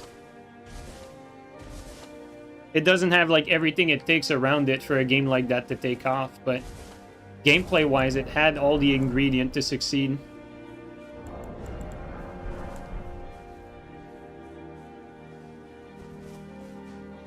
You heard me mention MGO2 once upon a time. Yeah, I played that until the official server closed. I played until the server closed. I think it closed too early, but I think it was costing them a lot to run the servers and everything, so they cut it. They cut it soon, like too soon. But it was a very good game. Like it had all the ingredients to be an esports game. In fact, MGO3. It wasn't esport. What's the name of this other organization? It's similar to esport. But it was basically like listed as like fuck, what's the name of that thing again? I'm sure I could Google it. Not Wii Sport, bro. Stop it. Because, you know, there's MLG, there's esport. No, not MGO. It's like another organization for online competitive. The MLG doesn't exist anymore though, but let me Google it real quick.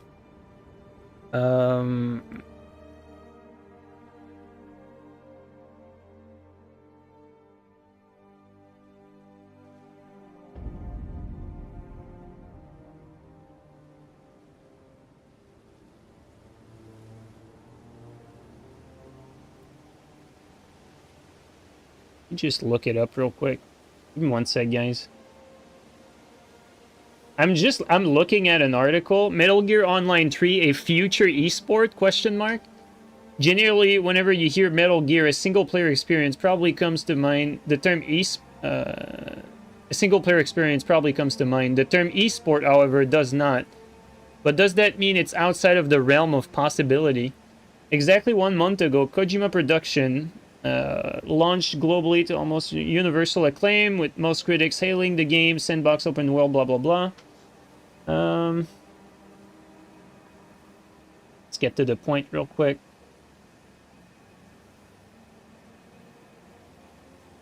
The gameplay has been subject of numerous praise from veterans. Unlike most games, Metal Gear Solid 5 is loaded with myriad of tools and mechanics. Trying to see where they talk about esports again. Okay, the point is the game rewards critical thought, a major characteristic of a sandbox-based game, and this sandbox is the foundation of Metal Gear's online gameplay. This is essential as deep gameplay sandboxes often entail as much higher skill gap. This sandbox was shown in great detail during Konami's Metal Gear Online presentation at Tokyo Game Show 2015, with players using equipment in ways that most people would not necessarily consider. For example, at one point during the gameplay demonstration as seen above, a player uses ever-popular staple of the Metal Gear franchise, the cardboard box, as a mean to set up a trap. Normally, the cardboard box is used as a mean of hiding in plain sight. However, in this instance, the player manages to effectively use the box as a bait to earn 2 kills. So basically, like, the player leaves the box there and then gets the attention of, like, 2 enemy players real quick and then uses it as a bait. From what we've seen, Metal Gear Online builds upon the stealth-based tactical gameplay of its 2 predecessors while still offering new ways to play. It introduces class-based system, okay, blah blah blah. Let's try to get to esports again. Moreover, MGO3 emphasizes communication and teamwork, 2 major components of competitive play. As such, the game features a buddy link system. Okay. Best of all, players are able to change buddies at any time during the game. Let's see.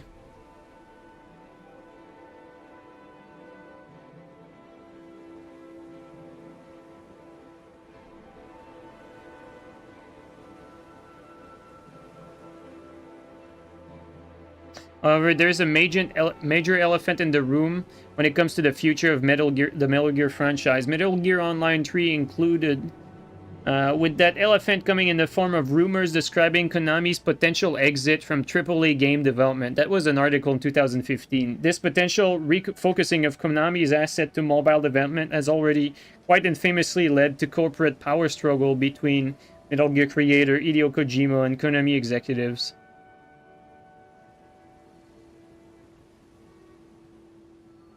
Although Konami has confirmed that Metal Gear series will continue, many are still left wondering what direction the franchise will take and whether continued support as beyond 2016 of Metal Gear Online 3 is part of Konami's plan.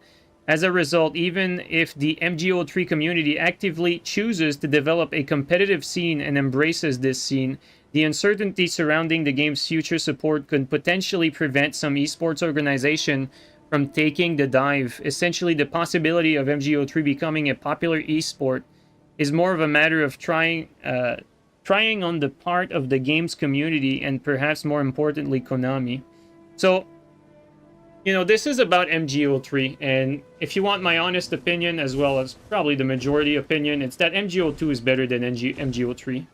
But the reason why this article is about MGO3 is that for MGO3 to be considered an esports potential game, it's because MGO2 already had all the ingredients to be that way. And so, like, then you can start the conversation for the next thing, right?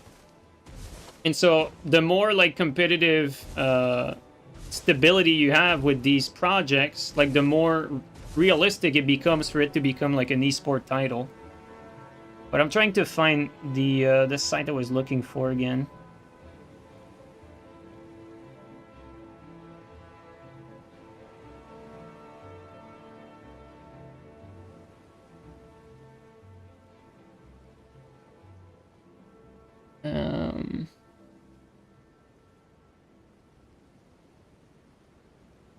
Oh, well, either way, I can't find it. I'm gonna have to find it another time. ChatGPT asked article? No, dude. It's not ChatGPT because it came out in 2015. Like, I read an article from 2015. Like, ChatGPT was not a thing then, back then. So it is not a ChatGPT article. But the point is, there are games like that that have, like, true on like good online potential, but it's just not like the developers, like we say the developers as a general term, but Konami in that case did not really understand what they had on their hand, basically.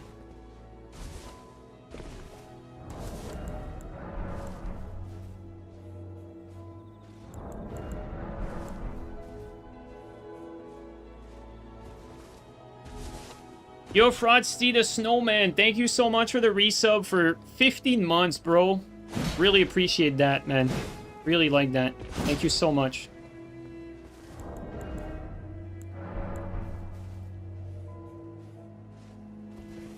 But guys, you know, speaking of like competitive games and all that stuff, I'm gonna go back to it again and again and again and again, like as long as it takes. FromSoft had that game as well. With Armored Core Verdict Day, dude. This game had all the ingredients to be an esport title as well, as crazy as it sounds. Very, very skill-based, very team tactics oriented. Like in a 1v1 fight, the better player pretty much always won. Like there was very little room to get lucky in this game. Very skill-based game, very intricate, lots of customization. And it was just an amazing online game. And I played it until the servers were no more as well. And so, with that being said, FromSoft had it in them, but I don't think they really understood. Because the thing with Armored Core Verdict Day is the game was never really popular because it was an Armored Core game, right? Like, Armored Core games by default are just not that popular. And the thing is, after Elden Ring, they came out with Armored Core 6, and it was their most popular Armored Core game to date. The issue with all of this situation is that Armored Core 6, gameplay-wise, is inferior to the Armored Core Verdict Day. It's inferior, but it's more casual-friendly. It's a better package, better presentation, better story, you know, better single-player, better elements. But it doesn't really matter because ultimately, the reason why Armored Core 6 is the most popular Armored Core game is not necessarily because of any of that. It's simply because it came out right after Elden Ring. As simple as that. So if you had an Armored Core Verdict Day coming out right after Elden Ring, like you would seriously have like a potential for the PvP for Armored Core to take off, because it would be like very good PvP, because Verdict Day had amazing PvP, and then it would ride on the popularity of Elden Ring, and then that's how you'd get like some PvP success to be kickstarted. It would always be like more niche than the fantasy entries, simply because of the team. Like mech games and mech stuff, it's just simply a smaller niche than the fantasy warrior type of deal that the Souls and the Elden Ring games have. But with that being said, like what's crazy is it's not even about how the game is. It's like it's mostly the outside factors that determine like how successful the game is overall. And coming on the back of Elden Ring was pretty much what gave Armored Core 6 that success. Granted, things are not completely horrible. Like, I'm not saying like FromSoft could come out with any game and have them be good. I really misspaced that.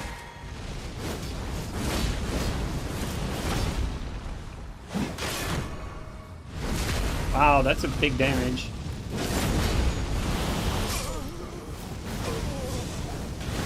Oh, he just tanked it and he gave me the full punish too.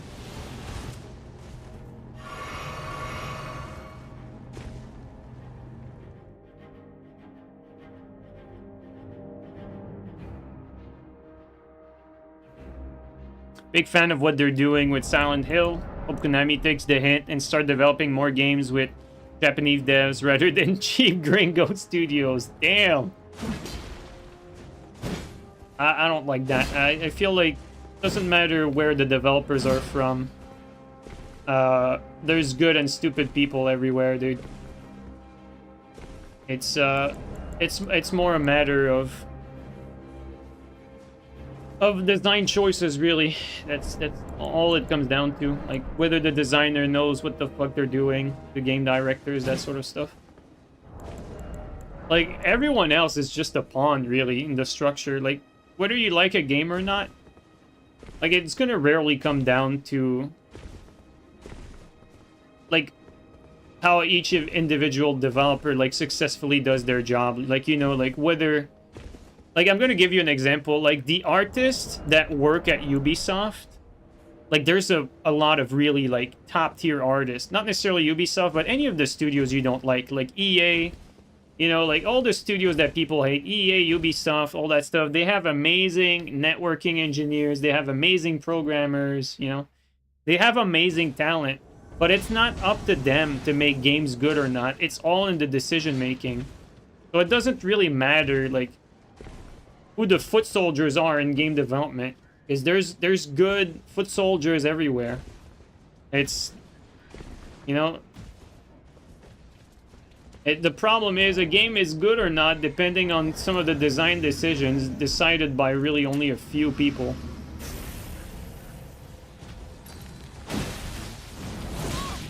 It's gonna hurt.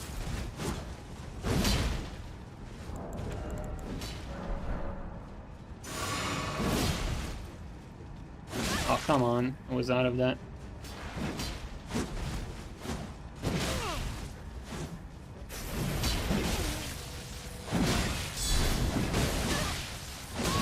All combo, dude. Holy shit.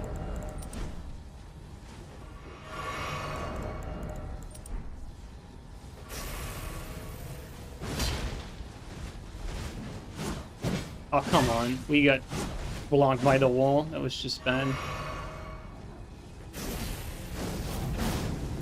Little cheeky,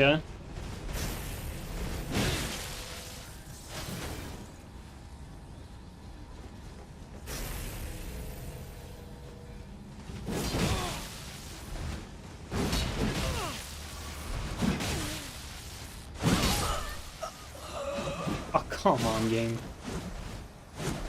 Alright, let's kill him.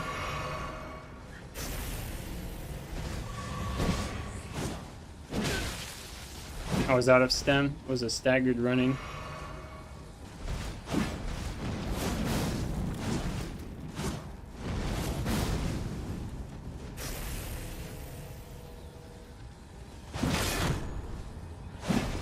Game.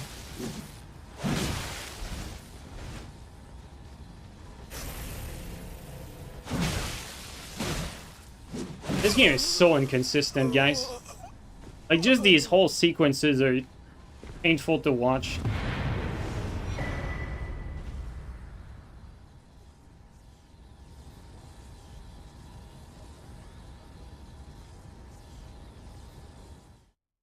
Verdict Day was also a big departure from AC4. Yep.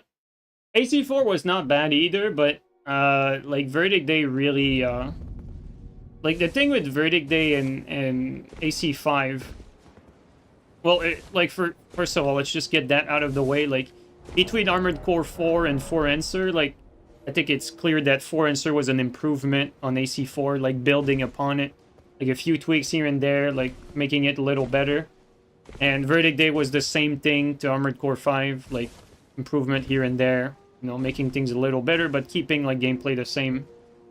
But then, like, the departure from the 4th generation of Armored Core to the 5th one, it was a very big departure, and not everyone appreciated that, me included. Like, when I first played the 4th generation, I felt like it was so good compared to the 3rd gen, and I loved the 4th gen Armored Core. I loved it so much.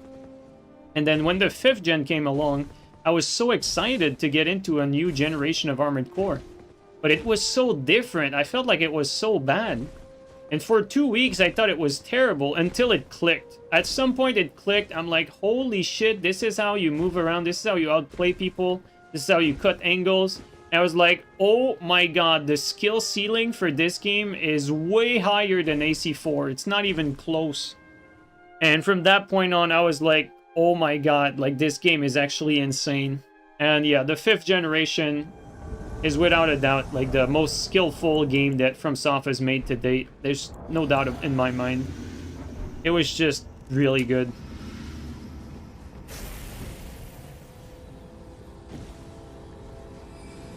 Thought he was gonna do the moon. I don't know.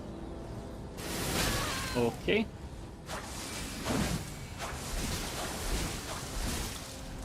Will we throw one off? No.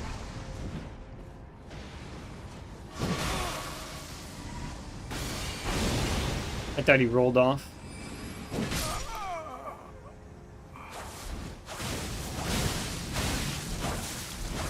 Bro, the spam pretty much cost me like all my health.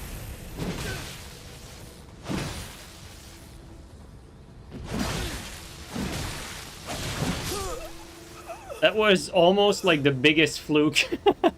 But to be fair, that was a miscalculation by me.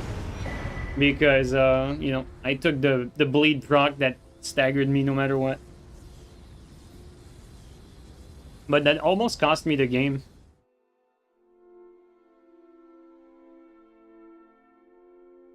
Would you like a Dark Souls 3 remaster? No. Dark Souls 3 is... like, by mechanic standard, like, even if Elden Ring has plenty of flaws, Dark Souls 3 is, like, gameplay-wise, a little inferior to Elden Ring. In a lot of aspects. Like, Dark Souls 3 had its problem, man. Like, you know, like, people tend to forget. Like, I remember when Elden Ring came out, I think it was, like, 2 months after Elden Ring came out. Like, someone told me to try to go back to Dark Souls 3 because it was very active. I tried it. I actually played for, like, 2 or 3 games. And I was actually shocked. And that was before the buff to, like, many weapons. That was back when greatswords were still ass in Elden Ring. And I was shocked at how bad greatswords were in Dark Souls 3. And how little you could do with your weapon compared to Elden Ring. Like, the lack of crouch attack, jump attacks, like, forward momentum on running attacks. Like, the game felt so bare-bone and inferior, like, on a fundamental level, that after that, I just could not go back. It really felt, like, inferior gameplay-wise. And, you know, that's big coming from pretty much the best Dark Souls 3 player, really. You know, like, you take it from me, like, Dark Souls 3 is one of my very favorite game.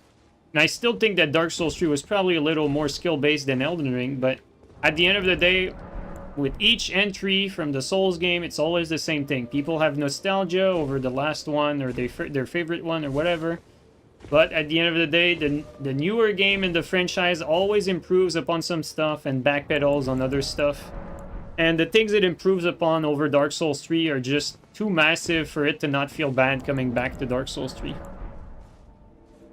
And yeah, as much as I don't like plenty of things in Elden Ring, I can't deny that. But that being said, I would love if FromSoft created Dark Souls 4, though. Like, you know, if they made Dark Souls 4, improved upon it again, you know. That I would love, like, way more. I like changes, positive changes, improvement going forward. I don't like stagnation. You know, like, you're not... like, for those of you who still play Dark Souls 3, like, you know, more power to you, whatever. But realize that you're playing an almost 10 years old game. Like, don't expect anything out of it. It would be foolish to expect really anything. And if you feel like you missed something in Elden Ring, well, I'm sorry to tell you, but you probably missed the boat. Like, the boat has sailed for this game a long time ago. You know, if you didn't win tournament back then, like with the top players and everything, I'm sorry, but that's just not gonna happen anymore. Like, you're never gonna get that level of competition that the game had, and level of activity and fun and all the good things that it came with. Like, that time is past. Like, you know, gotta move on at some point. With that being said, Dark Souls 4 came out. I'm sure we would have a lot of fun with that, and I would be all for it. I think Dark Souls 4 is something that I would very much look forward to.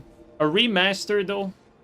What is even... like, what would a remaster even do? Like, if, like, first of all, like, the minimum that a remaster would need to do is fix all the glitches, the game-breaking glitches that Dark Souls 3 has.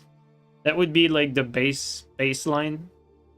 And even then, like, even if you fix all the glitches, like, you're still left with plenty of balance problems in Dark Souls 3 anyway.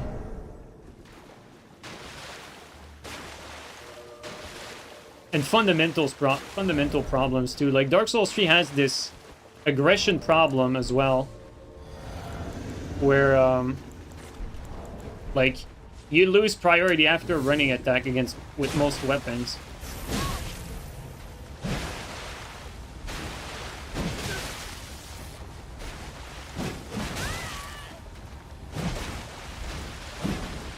Alright, let's do this.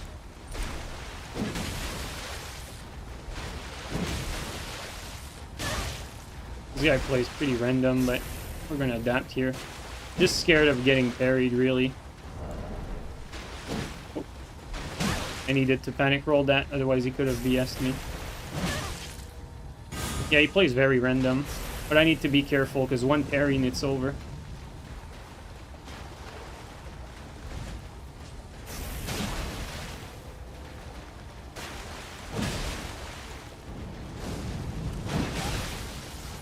Should have comboed that.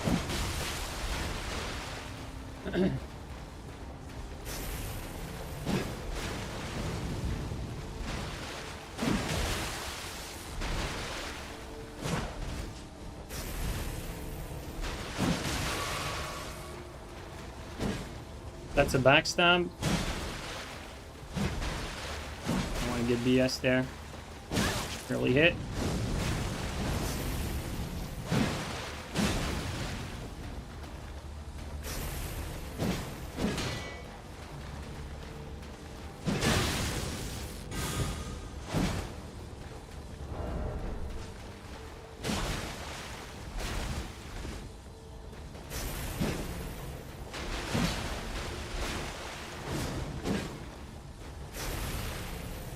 I really would like to have Flame Strike here just for the parry protection. I ate my input there.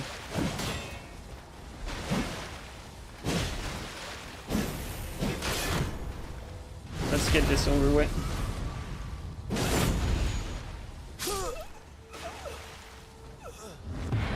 Pretty bad fight, but that's mostly my fault. I needed like an option that is safe from getting parried.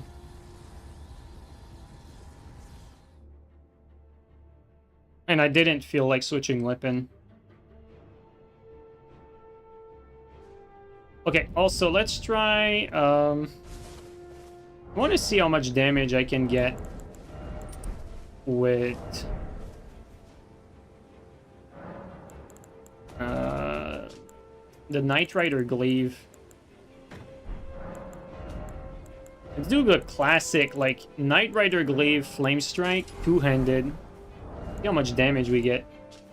Big damage difference.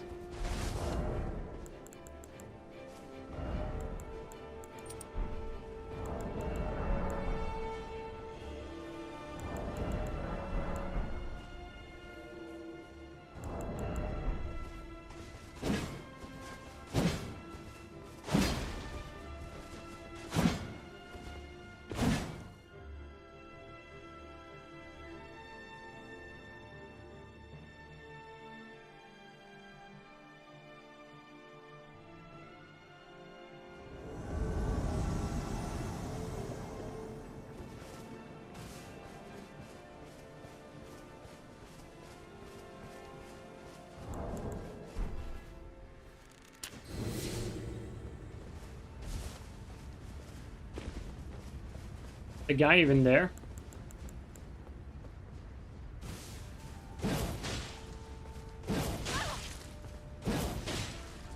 Not even there.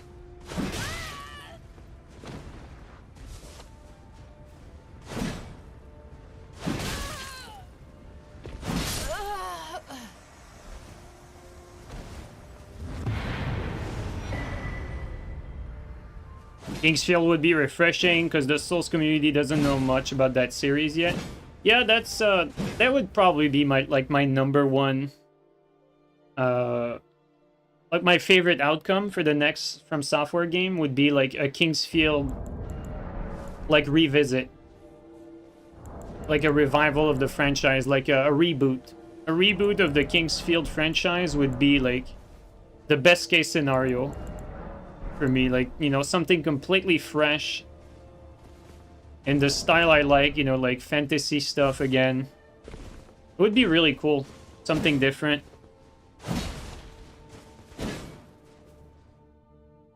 would have the FromSoft flavor to it.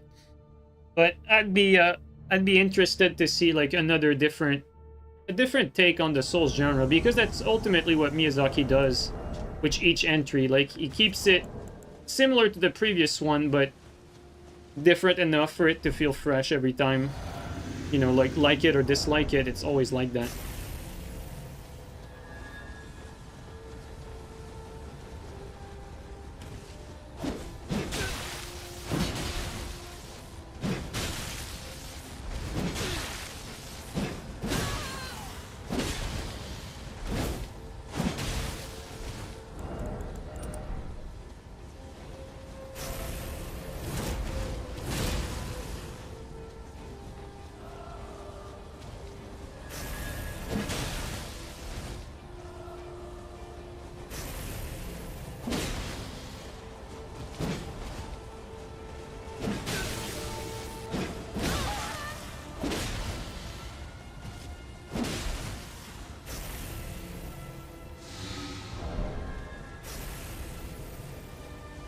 This guy, I swear to God, like, he always has the fucking blue sign on every time.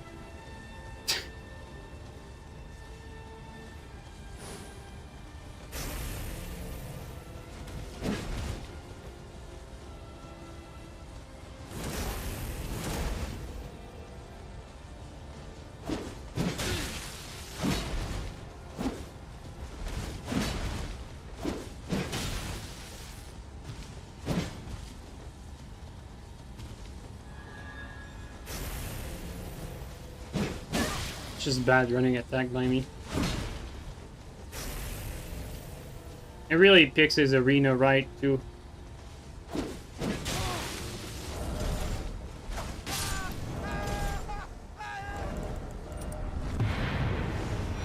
This tournament winning net, and tournament winning arena. You get to sneak in pressure reset for each blue. Man, he doesn't even need that with this arena. Like, he can just run away forever if he wants to.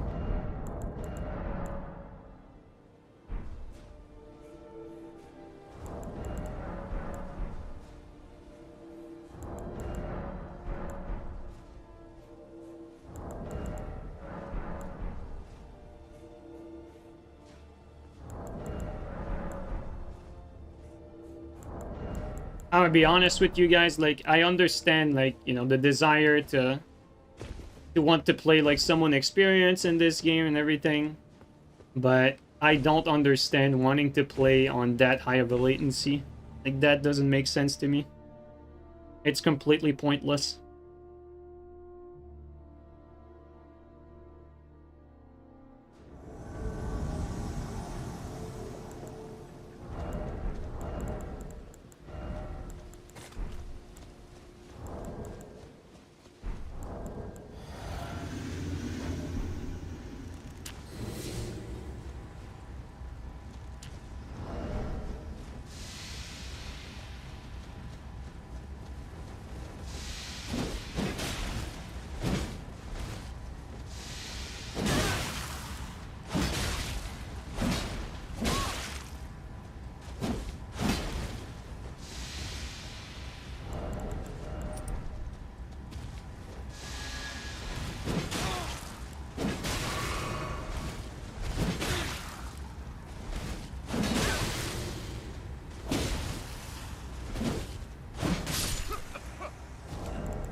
Imagine if FromSoft were ever to add a ping filter. That's a little too good to be true. But unfortunately, they can't just add like a ping filter. They would need to change the... They need to redesign their overall way of people connecting with each other, because it's already problematic. Like, for instance, I don't know, like, what's the player count on Steam right now? Obviously, it counts people that are playing offline, well, you know, not offline, but like single player, with a friend, co-op, PvP, all of that. Like, it's all put in the same numbers, but with that being said, the game is still very active, and same thing with PlayStation. Like, I don't have the numbers, but it's probably very similar to Steam.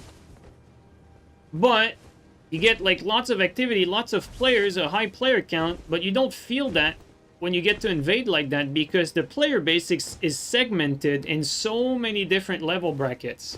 So they would need to address that first, and I've been saying this since the game came out. You don't want to have like 800 levels for a game like that. Like you can have the levels like stop at 200 and like shrink like the way like the community is divided in so many different level brackets. Like you make less level brackets, shrink it a little bit, increase activity that way, and then you can add a ping filter to like re-slash like the activity again, but give everyone a better experience. So you need to have both, otherwise you're just gonna reduce the amount of activity if you just add a ping filter with nothing else. You need to make it so that there's more players that can play with each other, and you do that by reducing the amount of level brackets. And you know, reducing the amount of level brackets has so many more advantages. Like, first of all, you don't have like artificial grinding, because most people that get to max level, especially quickly, they do it with dropping runes and or farming, which is, you know, that's that's not really compelling gameplay if you ask me. And also, one thing that disappears the higher you level up is build variety. That's a bad thing. You want the game to have like varied builds. And so like beyond 200, like build variety starts to take a hit. Alright, let's do this. Mr. Axe. Very ballsy of you to have 2 axes like that. Whoa, it's cute input. I'm sure he's gonna do like insane damage.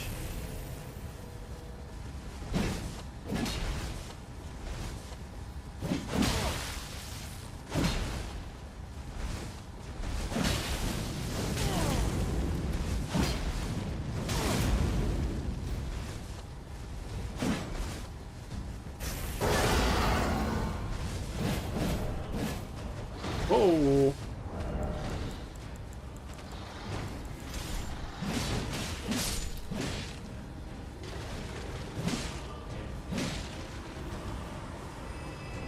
Ah, the reset.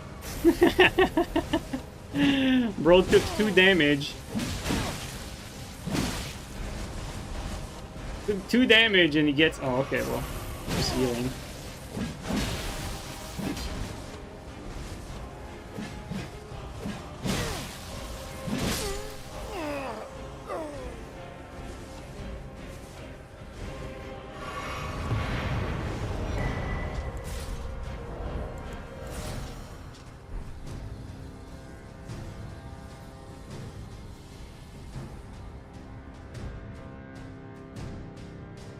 You don't get it? They need 40 mind, 80 dex, and 80 int to beat the game. That's the thing. Like you can probably... One sec. Let me just check real quick.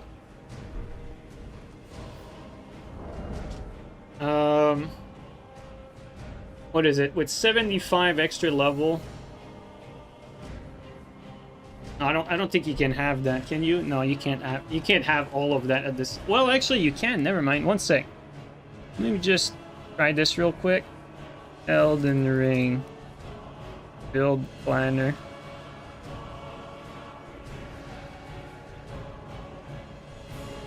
Okay, let's see here.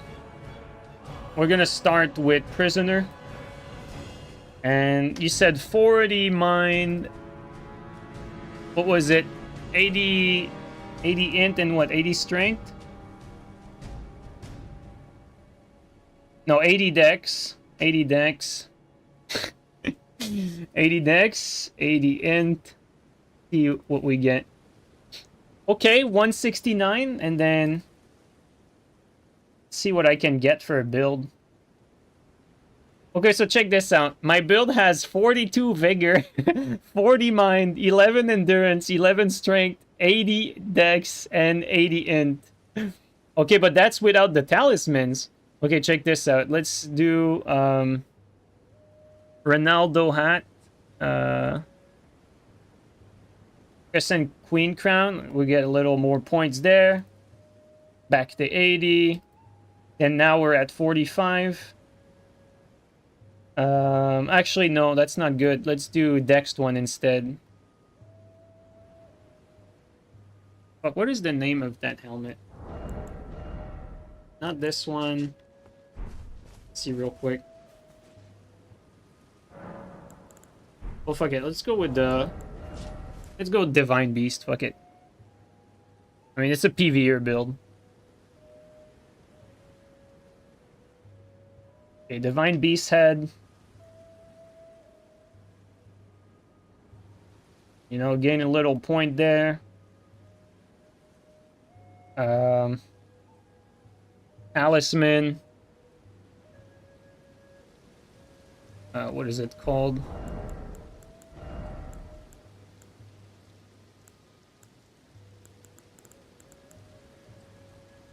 One raises int.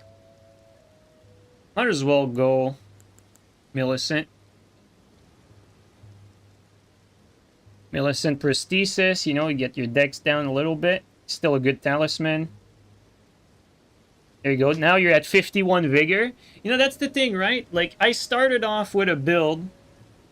That had like 42 vigor, and with a little bit of optimization, now I'm at the same level. I'm at 200, but I have 51 vigor now, and that's what, like, you know, I could keep going, but that's really what build making is all about. And then if I wanted to make like the build good, like, you know, like you could just like instead of having 40 mind, like you could easily have like, let's say 33 mind instead of 40, and then you'd be at 58 vigor, and then all of a sudden like you have something that's actually viable for like a lightweight build, you know, that you can actually play with, and you have your dexterity and your int at 80 doing that max Moonveil damage or whatever. So I know this was like a meme to start with, but that's actually like, that's the argument. That's the argument, like, against like leveling infinitely. It's that, like, that's what's fun about build making. It's that problem solving aspect, because even if you want that build that has, you know, 80 int and 80 dex and a ton of mind, you can actually do it, but you're gonna need to like tweak things here and there, sacrifice things here and there, and you can't like have your cake and eat it too. Like, you can't have like a build do everything, because that's when it starts to get boring. Like, you have no choice that you need to make, you just get everything super easy. That's what's fun about build making. You can make those things, but you're gonna have to think, be clever about like where you allocate your stats, what you sacrifice. Like, for instance, with that quote-unquote build that we were making, I was sacrificing my armor and endurance in order to make that possible. Is it a good strategy? No, it's not, but it's possible. Like, if you actually want to go like big damage with int and dex on a lightweight build and still have some vigor, you can do it. Something restriction breeds more creativity? Yeah, absolutely. Absolutely, dude. We can be more vocal towards developers about that. The only issue with like being vocal about that is like a lot of the bulk of the audience, it's one of those like Steve Jobs moment. Like, they don't know they would prefer the game that way, but they would prefer the game that way. And they would give you like some pushbacks like, no, I want to be able to level up forever. Like, I want everything. Like, how is it a bad thing? Just restrict yourself. Like, that's what they would say. But they don't even know that they would probably prefer the game if it just capped at 200, because you'd have like more people to play with, and if they play single player, they'd have to discover like the joy of build making, how to be clever about stat allocation, and they'd realize that it's actually very fun to customize a character and customize a build and just not be able to put points infinitely everywhere without any thought whatsoever. There's a real fun to build making. And I don't think these people realize that. And I say 200. Personally, like, my preference is way lower than that. Like, I'd probably like have like a number be lower. But I think at 200, like, you don't really have an argument against like not being able to make the build you want. Because at level 200, you have plenty of points to make like whatever you want in the game. I don't think you can like argue that, oh, there's this build that I want to make, but I don't have enough points. Like, how can you make like a strength arcane at level 100 or 125? Like, I can't do that. Well, you can't have that argument at 200. So at 200, you can't make anything possible. So that's why I say 200, because I think at 200 you can make pretty much any build possible. And that would be my my concession to like people that want to make like these wacky builds that have like 80 points and everything. Like you can still do it at 200. But if we want to talk about like true, balanced, thoughtful, healthy game, you're really more looking at something that's closer to meta, really. But like for the sake of, you know, not being too harsh on the newer players and everything, I think 200 is a good compromise. That's my honest thought about that. For your 125, play at 139. Well, for me at this point, I'm just stubborn. Like, I live and breathe the 125 meta at this point.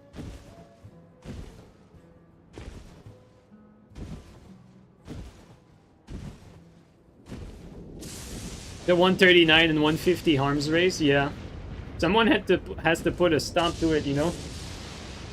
Like, all these content creators, like, go way beyond 125. Like, what's keeping the gankers to, like, go higher? Well, it's me, because I stay 125, so...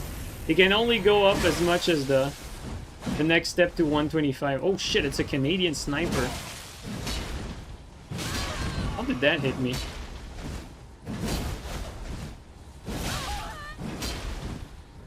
I misspaced that.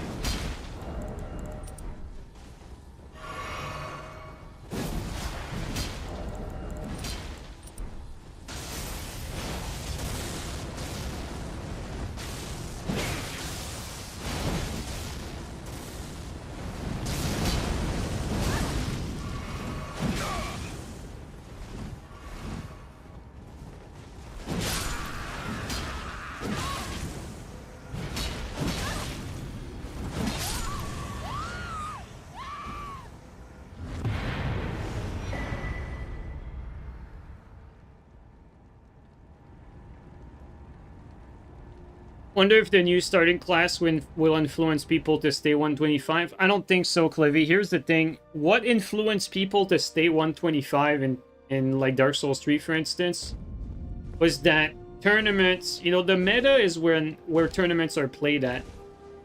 But if the competitive scene doesn't exist or is small or is dead, like it is the case in this game, like it's a very small community, then there's no anchor to keep the meta level at 125, right?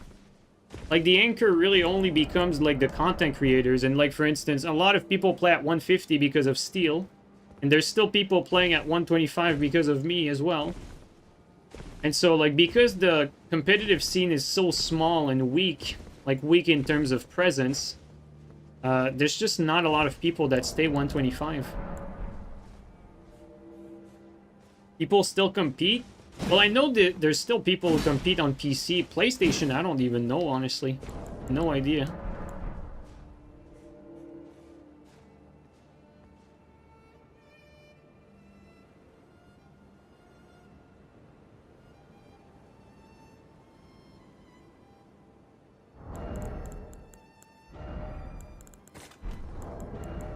Don't ask about the Xbox cutscene, bro. Shout out to all our Xbox brothers out there. You know what's funny, Ami? Like, people tend to forget that, but I started playing Souls games on Xbox.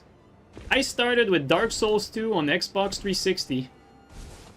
And Dark Souls 3, I was also playing that on Xbox. And eventually, I made the switch from Xbox to PlayStation. And to PlayStation to PC. But I started on Xbox. And so I am one of those Xbox guys at the start, technically. I will say though, like, it's true that, you know, good players on Xbox, like, is a meme, because I remember clearly, like, back when I was on Xbox, I was basically the best there. There was no competition or anything like that. And then I stumbled upon, like, Scott John's, like, competitive streams of, like, Dark Souls 3, like, competitive tournaments and all that. And I remember that was on, like, PlayStation and PC. And You know, back then, you know, I was playing competitive like with Rainbow Six and all that, and I was not aware that Souls games had like a competitive scene. I was like, holy shit! Like, I want to be part of that. Like, I want to partake in that. And so, like, I eventually got the game on PlayStation, started there, moved to PC, and you know, rest is history. But still, I started as an Xbox player. I will say though, the level of competition was very, very weak on Xbox compared to the other two platforms. For PlayStation and PC, I would say, like, at least in my time with Dark Souls 3, like, PC had, like, a weaker competition toward, like, the first few years, and then on the later years, like, in the first few years, the better players were on PlayStation, and then on the later years, they were on PC. You know, like, basically back in the beat-ups era, like, the better players were on PlayStation, and then in the Grim and Fury era, the better players were on PC.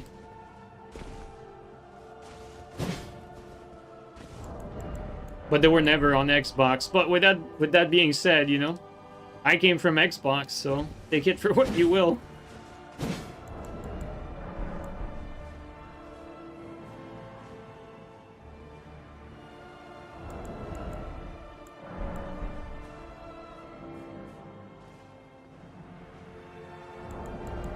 And this game is sadly not that active anymore.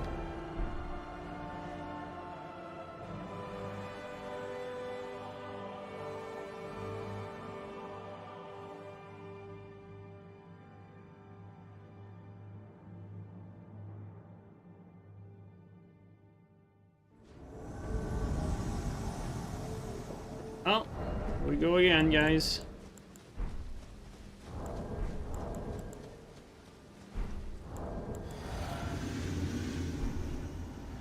I think I'm gonna call it after that, as we keep fighting this guy because he's the only one left. Oh, he has hyper armor now.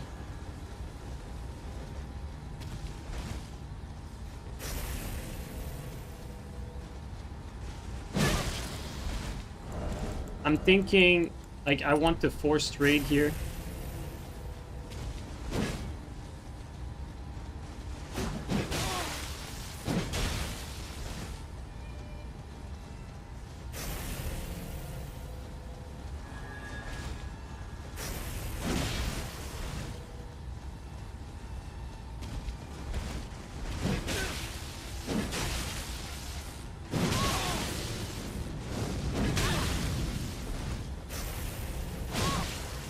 Yo, that combo! Oh my god!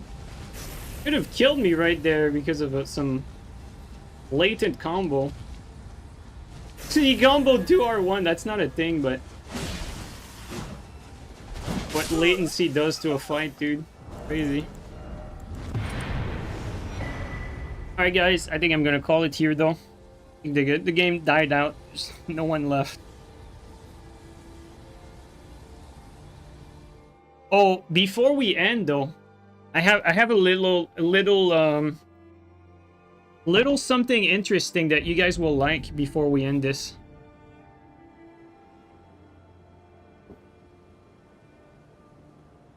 Give me one sec, guys. I'm gonna pull up the browser.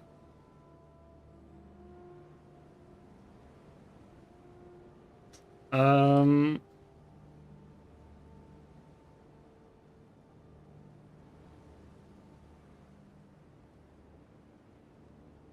um.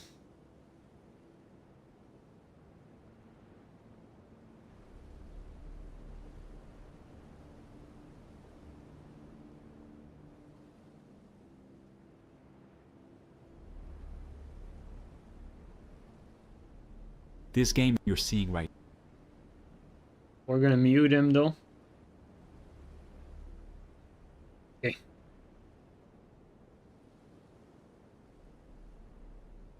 Alright guys, check this out. Upcoming games started with indie developer, then, I mean, I'm sure you've seen it, then it got some funding. Let's check it out. Like, there has been like some new gameplay stuff that wasn't has not been shown yet. Oh, this game you're seeing right now, you're not seeing it? Okay, no, you're supposed to be seeing it. There you go. You guys see it? One sec, let me... Sorry for the no volume, but I don't want to, like, steal this other content creator's content. I'm just trying to show, like, the new gameplay. But yeah, like, this game is basically, like, some survival horror zombie, but, like, medieval. And it looks super cool, super cool. I don't think it's gonna have PvP, could be wrong. But it's definitely gonna have, like, some co-op element. And the combat doesn't look good, honestly. Like, it's just, like, feels like, just, like, pretty animation with no, like, substance to the combat. But I'm still willing to give it a shot. Looks like modded Skyrim. Yeah, it does look very hack and slashy, like... But you never know, like, maybe there's more to it. Let's just go further here. Because I'm still interested in that. Like, I'm gonna give this game a shot. Gonna give this game a chance. Especially since it's technically, like, an indie project.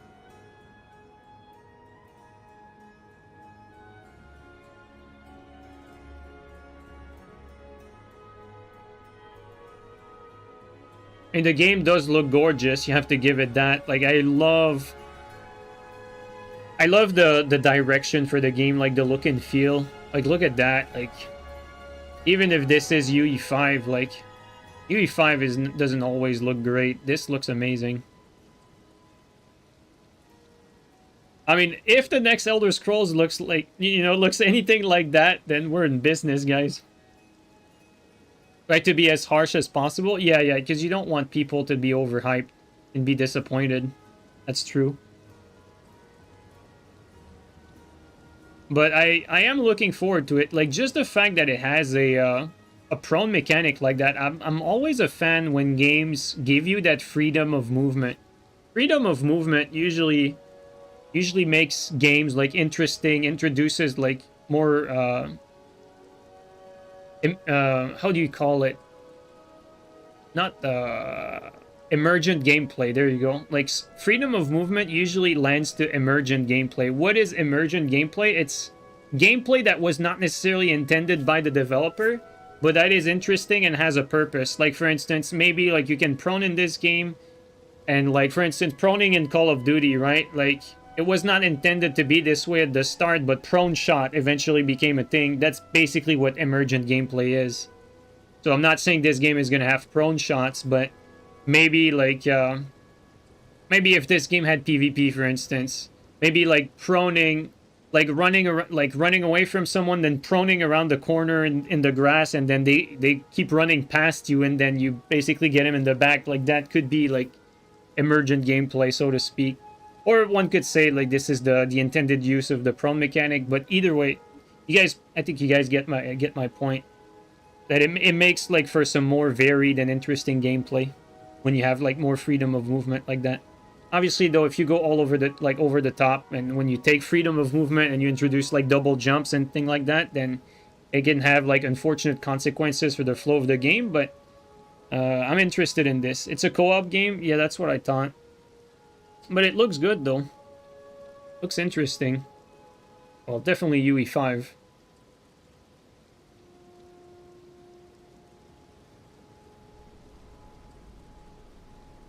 They're not zombies, they're just hollow. They're actually harvesting some substance on their forehead.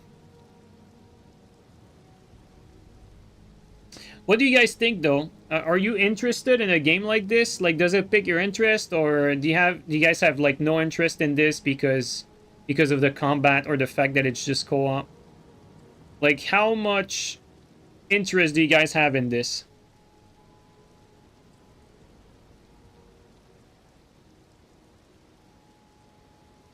I mean, the animations are definitely, you know, top notch, that's for sure. You're interested, looks interesting. It's not sure what to think of it, to be honest. Seems to have potential. The Elder Dying Light, Days Gone. Yeah. Looks interesting, but survival horror where you can beat the shit out of everything, should be considered horror at all. More like another dark fantasy action game. I mean, you could be right. I'm willing to give this game the benefit of the doubt, but if I'm being honest to myself, the combat looks too basic for the game to be any interesting. From like, that's my take from an outsider point of view. I'd love to be proven wrong, but you know, the thing with hack and slash and, you know, developers, no matter if they're indie or not, like, none of them really understand how to make like good melee combat for the most part. So you're really not holding my breath there, but you never know, maybe the game excels everywhere else and it's still fun either way.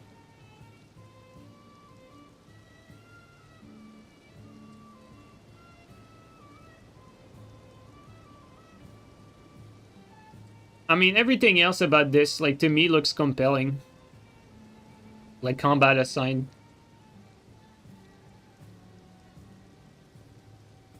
Like, if the, like, the quote-unquote magnet effect on the hits on the enemies is not, like, present in the game, as it seems to indicate that it is in these trailers. If it's not there, it could be really good. What is good combat? I just made cool animation and make it look like a movie. It's funny, Odium, that you say that sarcastically, because unironically, that's how a lot of Redditors and casual feel like, you know? Pretty, and don't get me wrong, pretty and tight animation is probably one of them. I think it's actually the most important visual aspect of a game. You know, like games that quote-unquote age well, even if they have bad graphics, are games that have good animations. Like, good animations is paramount. And so, don't get me wrong, it's super important. But, I mean, it needs to have something under the hood, not just full animation of, like, decapitation and all that stuff. But yeah, again, you know, it's hard to get a proper opinion on this, as there's not that much substance to go with. Like, even combat-wise, what we see here is so very little that it's hard to imagine, like, what the game feels like. But from what we see here, like, the hack and slash portion, or, like, let's say this part here, like, notice, not this, like, that's like a dodge, but it looks like you're locked onto him, right? But, like, this part here, when you swing your sword, like, this part here, it looks like you're basically on a magnet toward your target. And that's always a bad thing. That makes the combat feel like shit, usually. That magnet effect, I always call it magnet effect, but what it is really is when you attack your target, your character automatically covers a different amount of distance depending on how far your target is. Whereas if you look at Souls games, let me pull that out real quick. If you look at Souls games, I'm going to be playing with a delay here. Like, it doesn't matter where my enemy is. This attack right there, now we hit a rock, but this attack right there, doesn't matter if I'm locked onto an enemy or not. It always has the same forward momentum and the same quote-unquote tracking, like locked on, like even if you're locked on, doesn't matter where you are in relation to your target, the tracking and the range it travels is always the same. So the game doesn't, like, get you the hit for you. You have to space properly yourself. So you won't, like, magically, like, run up to your target by yourself to land the hit, or, like, lunge forward to compensate for the distance.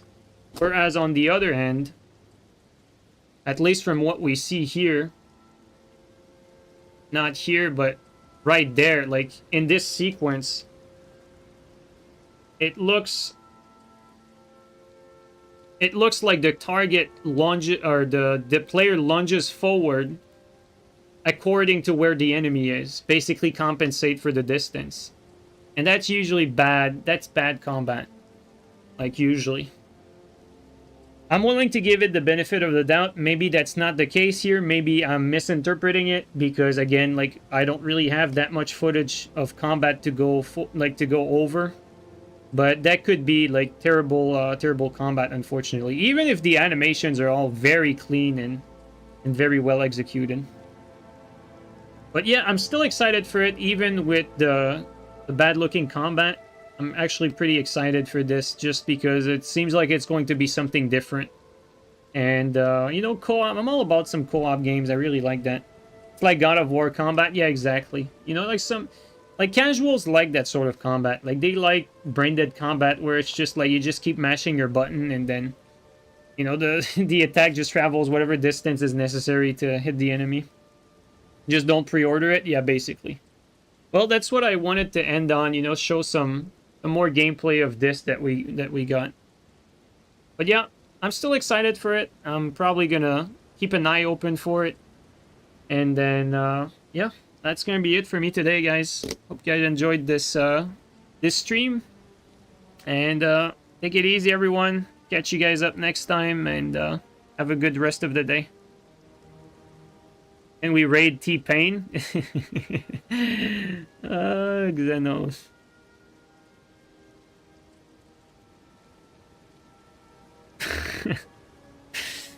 Just raid T-Pain, bro. Alright, let's see who's on right now. Bro, T-Pain. Insane. Okay, we got... Who's playing Elden Ring right now? No one. Bro, Elden Ring is starting to become so dead. Like, the only people I see still playing are, like, Steel when he's playing it, and me when I'm playing it, and that's it. Like, I can't catch anyone playing it anymore. Crazy. Dead game, dude. Absolutely crazy. Yeah, Elden Ring's actually so dead. I mean, who can I raid?